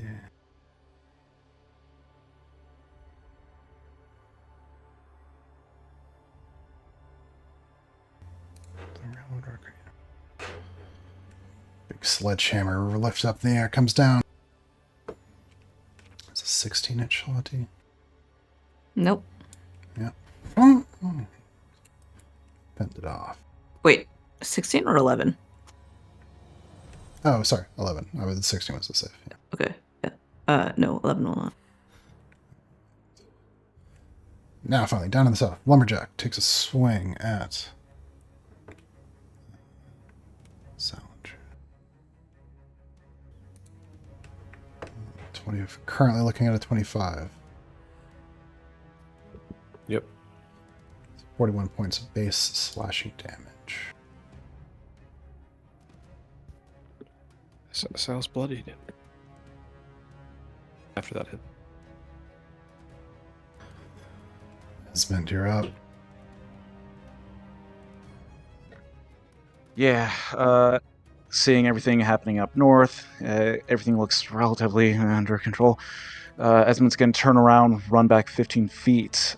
He's going to reach into his satchel as he runs, and he's going to pull out a silver and brass sphere and throw it in Sal's direction. And as it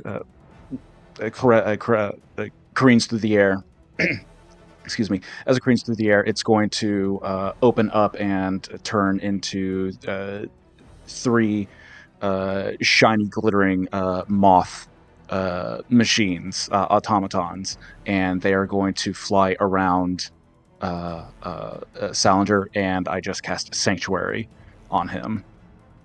Okay. After throwing that, Esmond is going to pull his wand back, strike it against the leather brace on his right arm, and he's going to flick his wand, casting Firebolt at the giant creature down south. Let's try that. I'll make you tinted green when you're... Sphere clicks.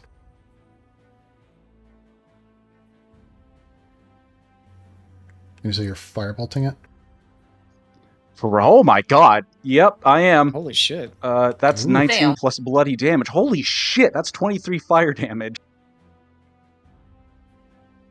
And yeah, you blast off with a good portion of its shoulder, exposing ribs and bones. It's barely still alive.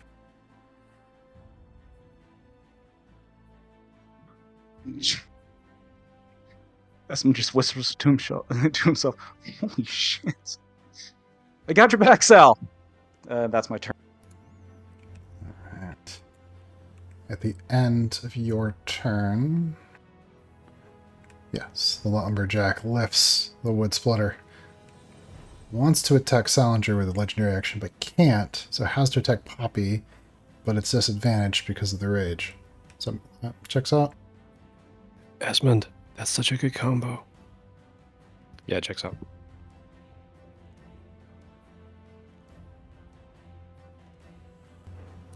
It's a 12. 12 doesn't hit Poppy, though, right? Mm-mm. She Yep. bops and scats right out of the way of that. Miss. Just threw a snow. How does she scat? Can you replicate Boppy the sound? bopping. Yeah. Squeed up, up, beetle, pop. Just like that. Yeah, Peaches, I believed in you. I've always believed in you. And Poppy gets a bardic inspiration. And let's see. Araya, you get a bardic inspiration.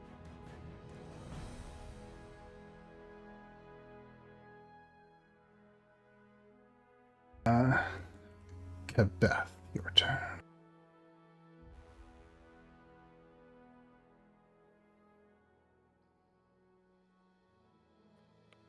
I'm going to smash the big one. Smash. Smash.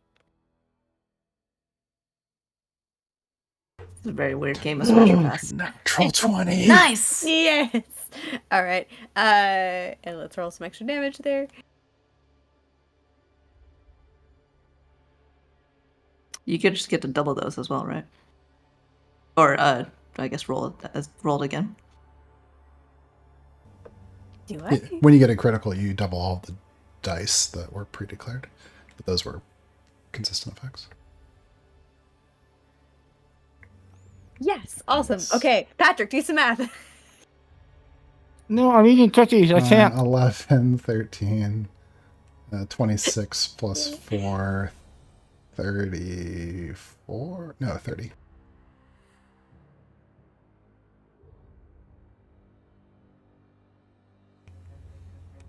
Does that check out? Yes, 30. All 30. right. So first hit, 30 damage. Is it bloodied yet? As you bloody tell me a story. Kibeth is really tired of this goddamn fight already, and she's just, I just wanted to fucking leave, and she just brings her hammer down extra hard over its head, and it like little stars just kind of like appear in its eyes, like as birds sing around its head as she knocks it partially senseless briefly. And she said, "I want to leave," and she's gonna bring the hammer down again. Roll.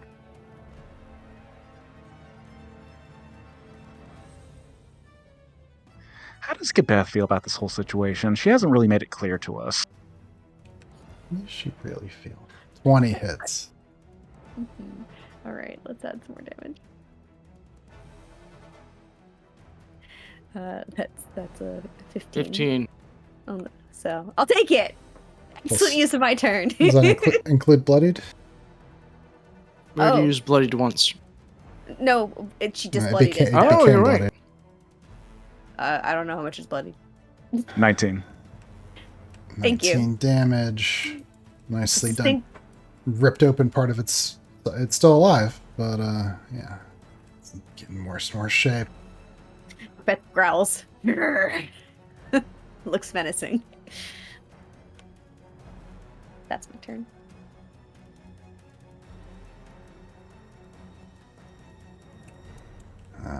Asmund, you catch one on the corner of your eye moving up north toward you.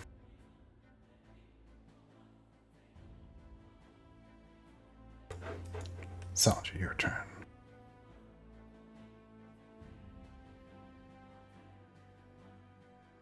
Okay. Sal says, "Thanks, sis," and then makes a little growl sound at Poppy. Have her attack first.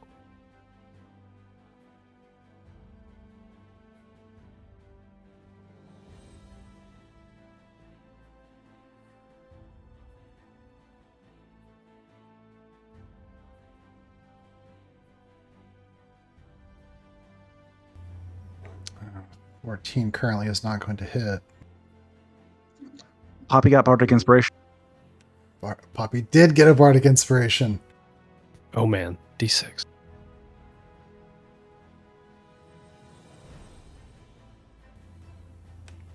Boo. That's a 15. Does that stand?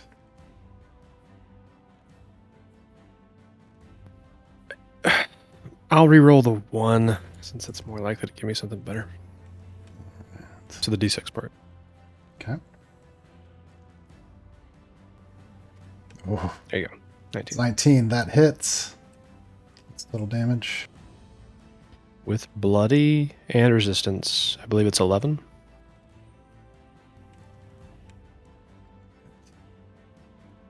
Does she get the finish? Wait, with bloodied and resistant? Oh, I see.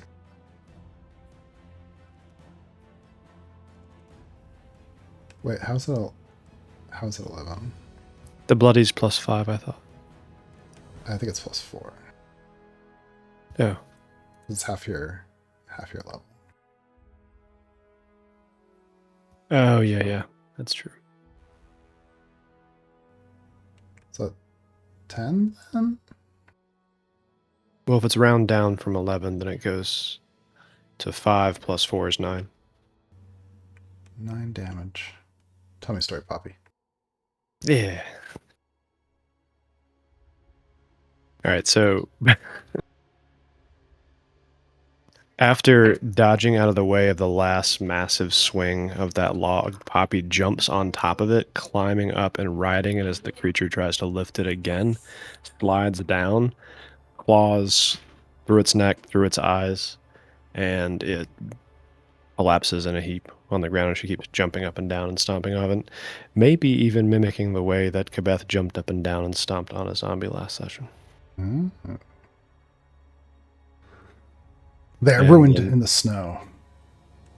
Giant zombie lumberjack. Slain. Poppy's kill count is higher than mine. I'm going to just take the dodge action and roll my hit dice to heal with that ability I'm going to link. All right.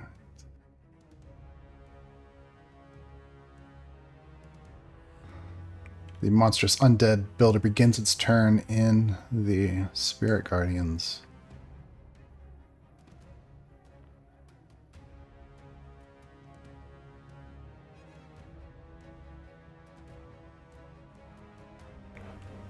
And I forget, does it make a save each time? Mm-hmm. Wisdom save. So half of 17. Mm-hmm. So 8. 8 for you.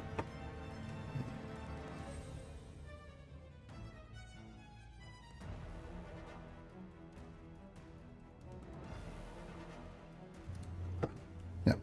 And it lifts that big makeshift hammer. Like a lamppost. Brings it down at Ava. This is disadvantaged. 10 is not going to hit.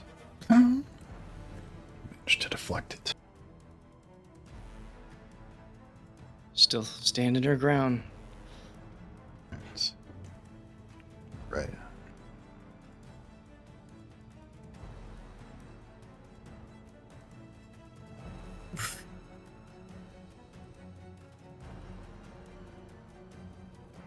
I think we really do need to go. Remember the really big thing. I think these guys are holding us back, and she's going to. I'm going to continue going a little bit to the east. Let me measure some 30.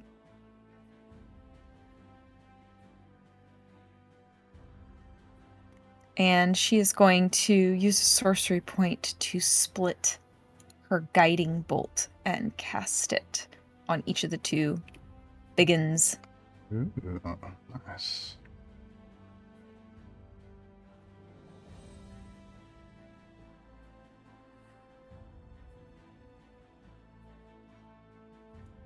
Seventeen Does and a 20 17? both hit. Yay! Let's do top 17 top guy, 20 top bottom guy, because they're like stacked the same way. Sounds good. It's a 19 plus 4 for bloodied, 23. And that guy begins to glow. The next attack against him will be The next attack against both be advantaged. I'll try that. And the 20 also hits for 12. I like them being glowing. That's cute.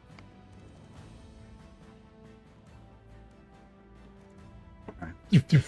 Both of them stumble a bit, and there's a glow later.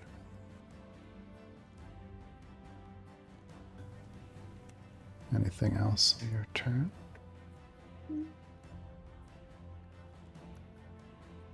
No, I'm good. The railroad worker begins its turn. Wisdom save.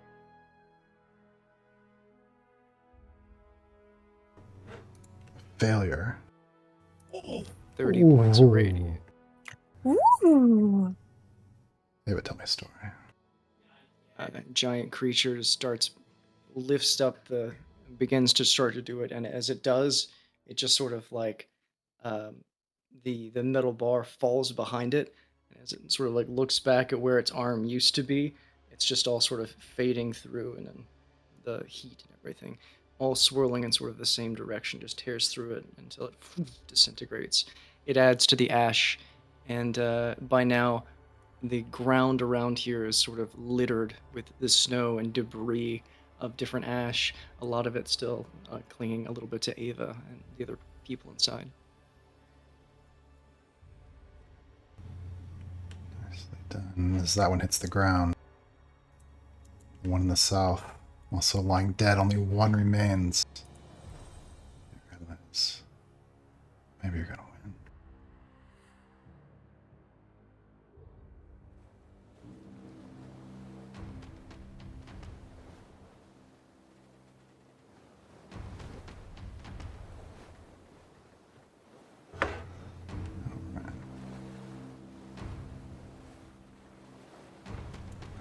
undead townsfolk kind of looks at Salinger, gets a weird look on its face, and then moves away, moving north towards Esmond. Salinger, you could take attack for opportunity if you'd like to. Oh, absolutely.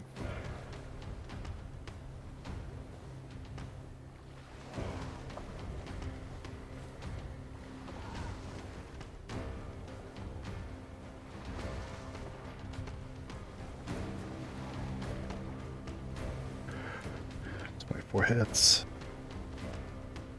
That's 13 bludgeoning.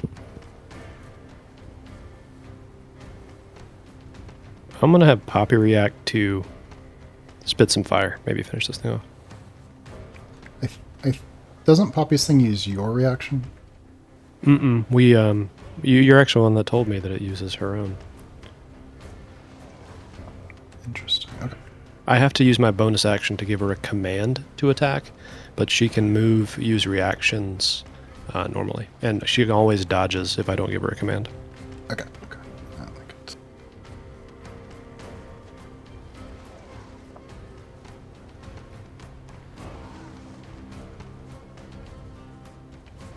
So 19 total. Tell me a story. Cool. So Poppy's going to get credit for this one again. As the zombie starts to go towards Ez, who basically saved Sal from becoming a pancake, Sal hits it once in the knee. It collapses, its mouth kind of opens and it starts to turn towards him, and then a spray of fire fills that mouth and it falls over. Steam, ash. Not as much ash as what Ava's doing, but close. Not good. Sal is no longer under sanctuary. Yeah, sure. For your sake, I think that is the right timing. I didn't say I'm complaining. Shalati, your turn. Shalati was poised, looking at the Firbolg one to the north, and then blinks as it crumbles to ash in front of her eyes, and looks at Ava, raises her brow, and then keeps following the turn of the head to spin around and hit the one to the left instead. And I'm going to throw my sneak attack on this as well, since I have advantage on this, right? Yes, you do. Okay. So that will be... Come on. Oh no. 3, 11, 4, 13 points of damage. As you bloody this creature, tell me a story. Okay. She is momentarily distracted by this pause, and so she hits a fleshy part of it that doesn't really affect it that much, but it is just enough to make a little crack in its knee, and you see a little pop, and it kind of buckles a little bit on that side.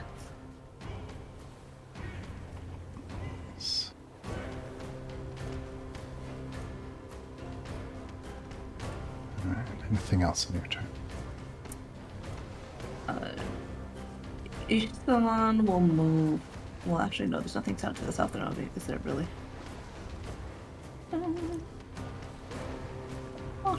I think she'll move away a little bit anyway. Like there. Alright. Yeah, it should be fine. And if it tries to attack, it should have disadvantage on its opportunity attack against her. I will attempt.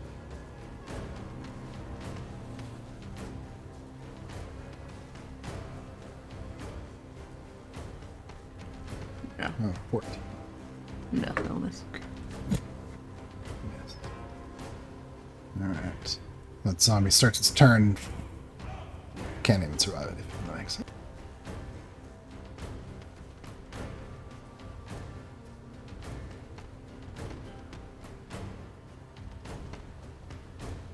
Alright. Ava, your turn.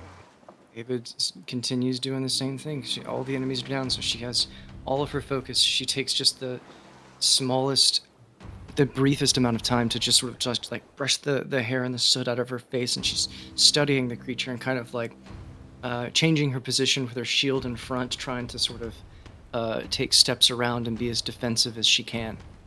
Once again, she'll go full defense. That's my clock right. Do I get a +2 to my AC? Yeah, you do. Excellent. Thank you.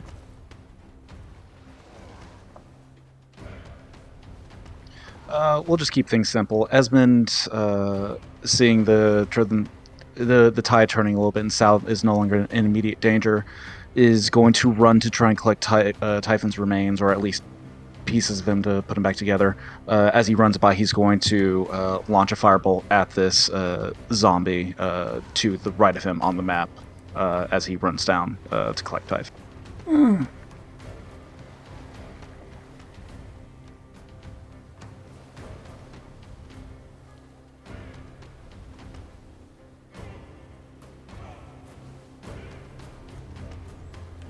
Cure attack roll.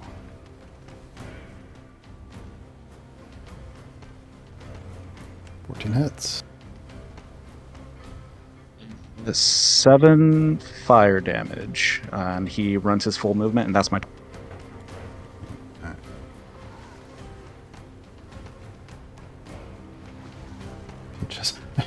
They're almost all down.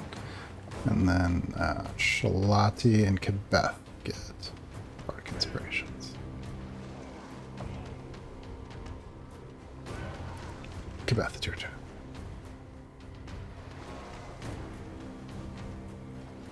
I tangled my thread.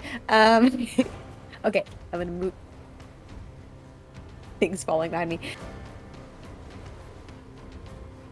I can stand here, yes. Yes. Yeah. As Not, you not standing on any of my friends. Smash you- a tree out of the way.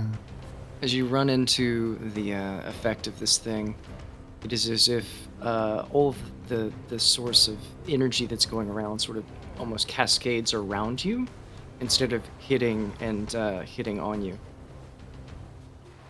Excellent. I'm gonna hit this guy in front of me. He's bloodied. This is a 16 hit. I can add my Bardic Inspiration, finally. 16 hits. You also have bless. What? Oh, I also have Bless. I have so many things. I can't keep Is it- track of it all. Did somebody already use the advantaged hit on him? Yes, yes. Okay. So the 16 hits. Don't need anything else. 17. Thank you. My brain is Welcome. like, It's fine. Does that include bloodied? No. add 4 more. 21. Alright. Is it dead yet? Not dead. You smash him, bones crack. You can see some insides. It's still somehow alive. And Alright, we're gonna add to that 13. I assume 13 doesn't hit. 13 bats it away with its lamppost. Okay, Bless! so I get... But now you have your Bardic Oh, Inspiration. yeah. And bless. And do your bless Alright, first. so Bless is D4. Mm-hmm. Mm-hmm. So that's 16 hits. That hits. great. So that's 12 bludgeoning plus some additional. +4. 16. Is it dead now? 8. 16 22. plus 2. 18 plus 4. 22. Well, I already got bloodied once. Oh, yeah. 18. Crack another rib. It's still alive.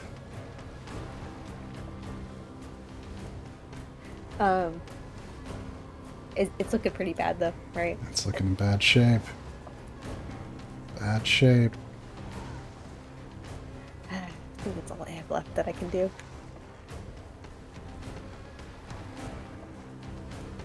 I need a rest, man.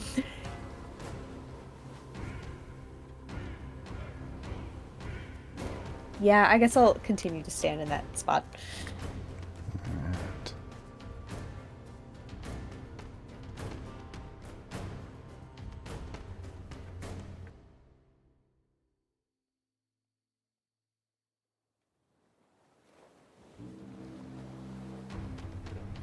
That zombie's chasing Esmond south, but I can't tell. Salinger. Oh man. I can't get there, but the MVP can. So Poppy's going to run in and try to finish this thing off. So I'll use my bonus action for her. Okay.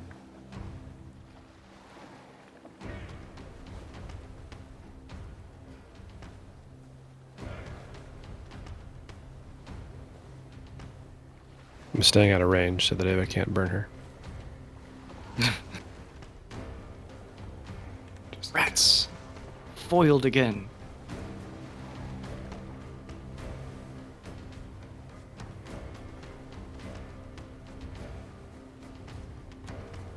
Natural wow. 20. Coming in clutch. All right, so that's... Did it already double it? Mm-hmm. Yeah. Weak. What level rolls? Anyway, so that's 12, so 6 damage. With the bloody of an additional 4, so 10. That'll come over. He'll come after. So 9 plus 3 for 12 plus 4 to 16, cut in half to 8. Oh, order operations matters. Anything else on your turn? It is still alive. You're hurting it. Still a lot. Okay. I'm going to move my 30 and see if I have a ranged attack that could help.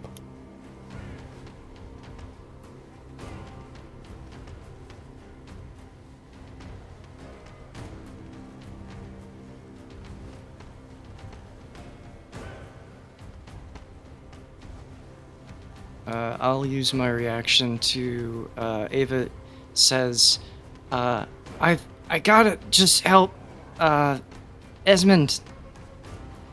Okay.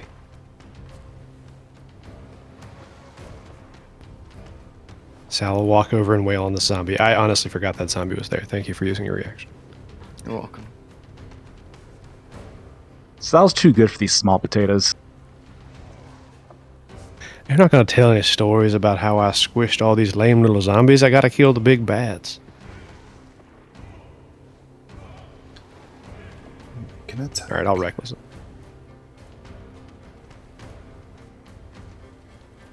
And then roll 20 reloaded page on me. So give me a second for it to reload. Good. 28 hits.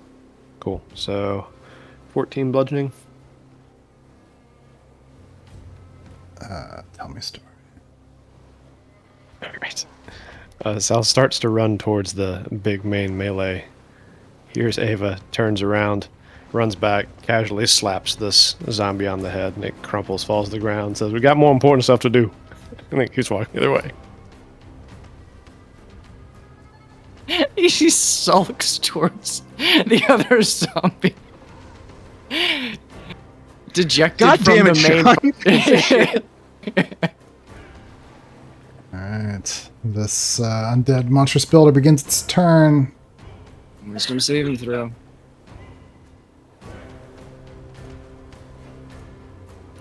$15 fails. 23 radiant. All right, boys, let's wrap it up. Plus Going bloodied. home. So 27 radiant. Just over the line, tell me a story. Just as all of the other ones before it, she just sort of looks at this creature and tries to sort of see the person that it used to be, as it sort of, but there's almost nothing left, and she concentrates and closes her eyes, trying to remind herself and be at peace, knowing that she's not caused any harm or hurt any living creature. And as it fades into dust, she repeats to herself over, "They shouldn't be here. It's okay, they shouldn't be here."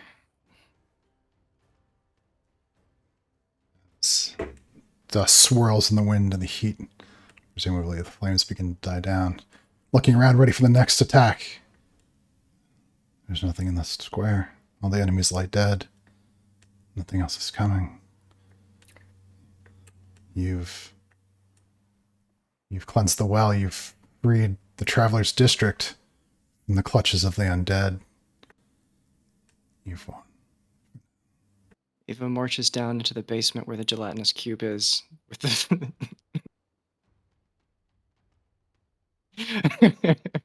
Round 2, let's go, Try this now. motherfucker. I'm just kidding. Us. I guess we'd want a long rest first. Yeah, no, it's fine. Yeah. So, yeah, she continues to hold the spell and stuff until, still like holding on to it, and then almost, her fist sort of still clutched, and it would take someone like sort of approaching and basically. I think Shalati would turn toward her, grounding the butt of the glaive in the ground and says, "Light of the bowl. What was that, Eva? That was amazing." She, her brow deeply furrowed, sort of relaxes a little bit, and her fist, her nails come out, having lined the palms of her fist, and they kind of relax a little bit, and the spell sort of drops, and she looks around, and it just says the same thing aloud to her. They shouldn't be here, so. No disagreement from me. Is that all? Is that everything? And she looks over at Araya. Finds Araya, finds her other friends. We still have that big thing to worry about. Can we leave? I mean, I kind of like the sound of what Araya said before. We just set fire to everything, and then we leave. Oh. Yeah, I like when I was down in the well, I heard a multitude of voices, screams, undead screams, and awful sounds. I think we should. Fire is good by me. But before you guys go into all of this conversation, this is where one for tonight. But because it's like 11:30 almost, as you guys look around, as snow drifting down, ash settling, you know that there are more undead in the western part of town. You know that the heart, the station, and the train tracks is where the fabricator and the beast still dwell. But as you look around, even occasionally see an undead zombie now, as even more of whatever had befouled this area seems to be fading. The zombies in this area seem to wander kind of aimlessly. They should see you, they should come running at you, but they don't.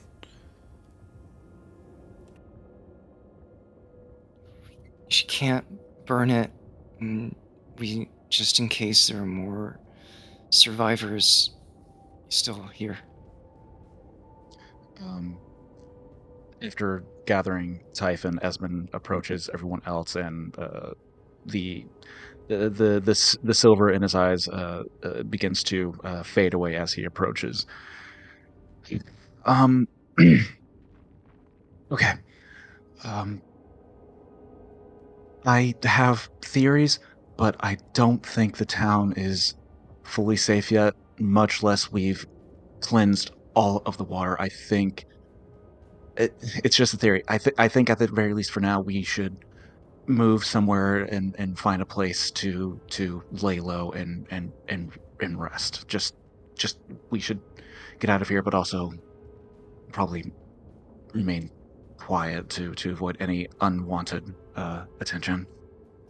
Just no more basements. We're not laying low in any basements or cellars. Oh no more basements, please. I would prefer a house or another mill, even. And I don't think the city would have 2 mills. I like a window. They're very good. Defenestration. The map seems to be broken. The picture of the map, the handout. Oh. What about that big thing? What if we're hiding somewhere and it just comes smashes through the buildings? Because they seem to like to do that. And she points to the wrecked buildings all around them.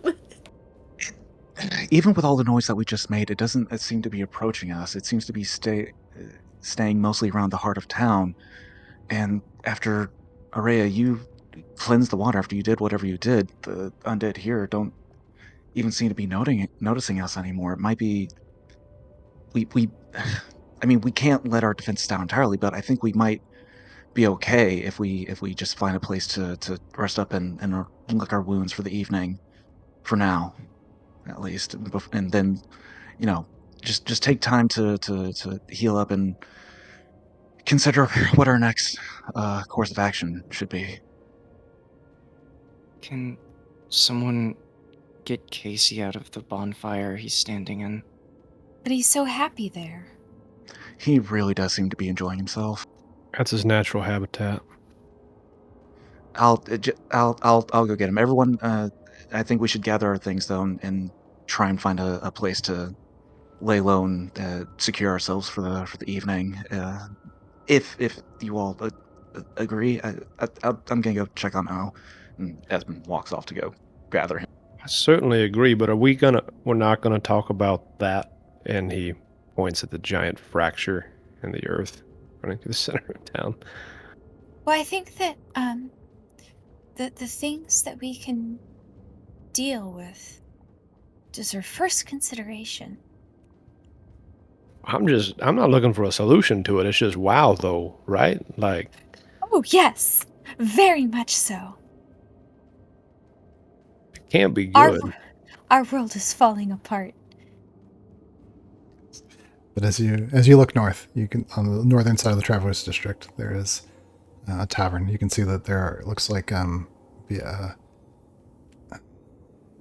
maybe like a small church, a temple on the south side. Really?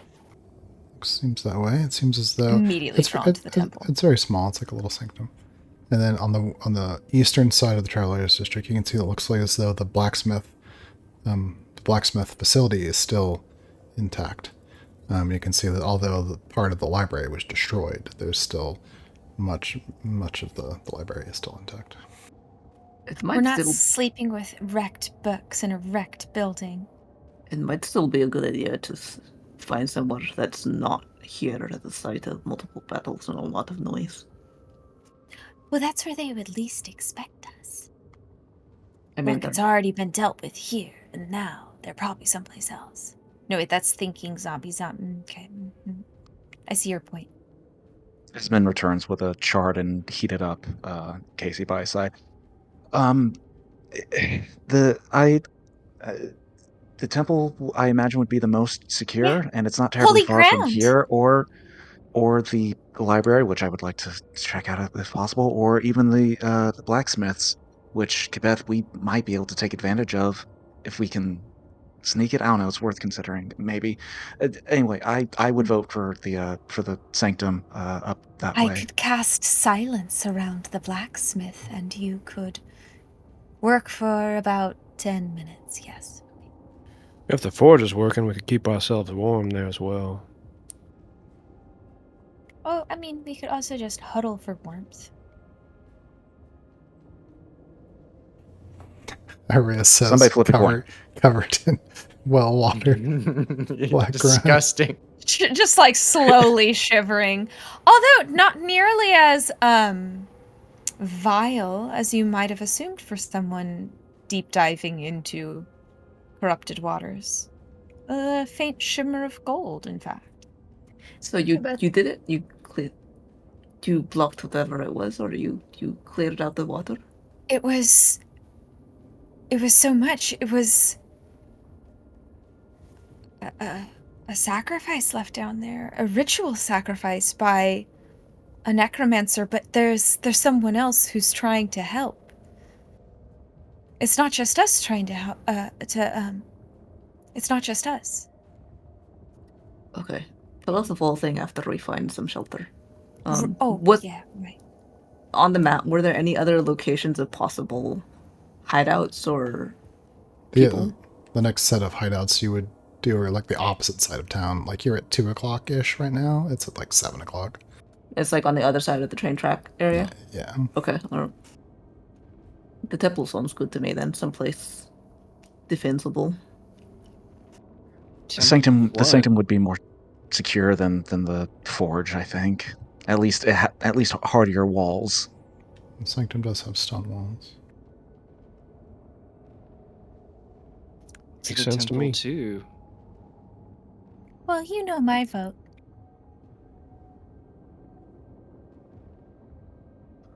DM, we're like equidistant between the two, right? Yeah. I mean, they're really close. Yeah. I Okay. can always go check out the cubes if you and I want to go look at the blacksmith and see if there's anything that we can salvage. What if there's another one of those? Then we Sword run really monsters. fast away. I would think that just for the sake of keeping everyone together and not potentially pulling any more creatures' attention towards us, we all just move to the sanctum. We get ourselves comfortable, depending on how secure it is, and once we're able to bed down some and uh, kind of fortify the area, then some of us can split off and gather whatever supplies might be available from the forge, um, and I don't know. then maybe even consider using it. Wait, is the forest building that Shalati ran through? Yes. Did you have a chance to notice if there's much left there, or if it looked intact, or if it was completely It ruined does. like everything It else? does look intact. Well, I know that there are places in there that do not have interior doors, so only have one exit and no windows. The most secure building. How did they ventilate that place? They must have been the fumes must have been awful. It wasn't the undead that killed this town. Let me tell you first of all. This poor building OSHA. codes, a lack of building codes. They needed OSHA. Yes. Ava will probably just end up reluctantly sort of going towards, if people end up going towards the temple and seems, less enthusiastic about it. I'll ask out of character just so I know. The room in the top left with all of the barrels in it, what's that? It's where they keep the beer. Beer. A few victory drinks, a few victory cakes.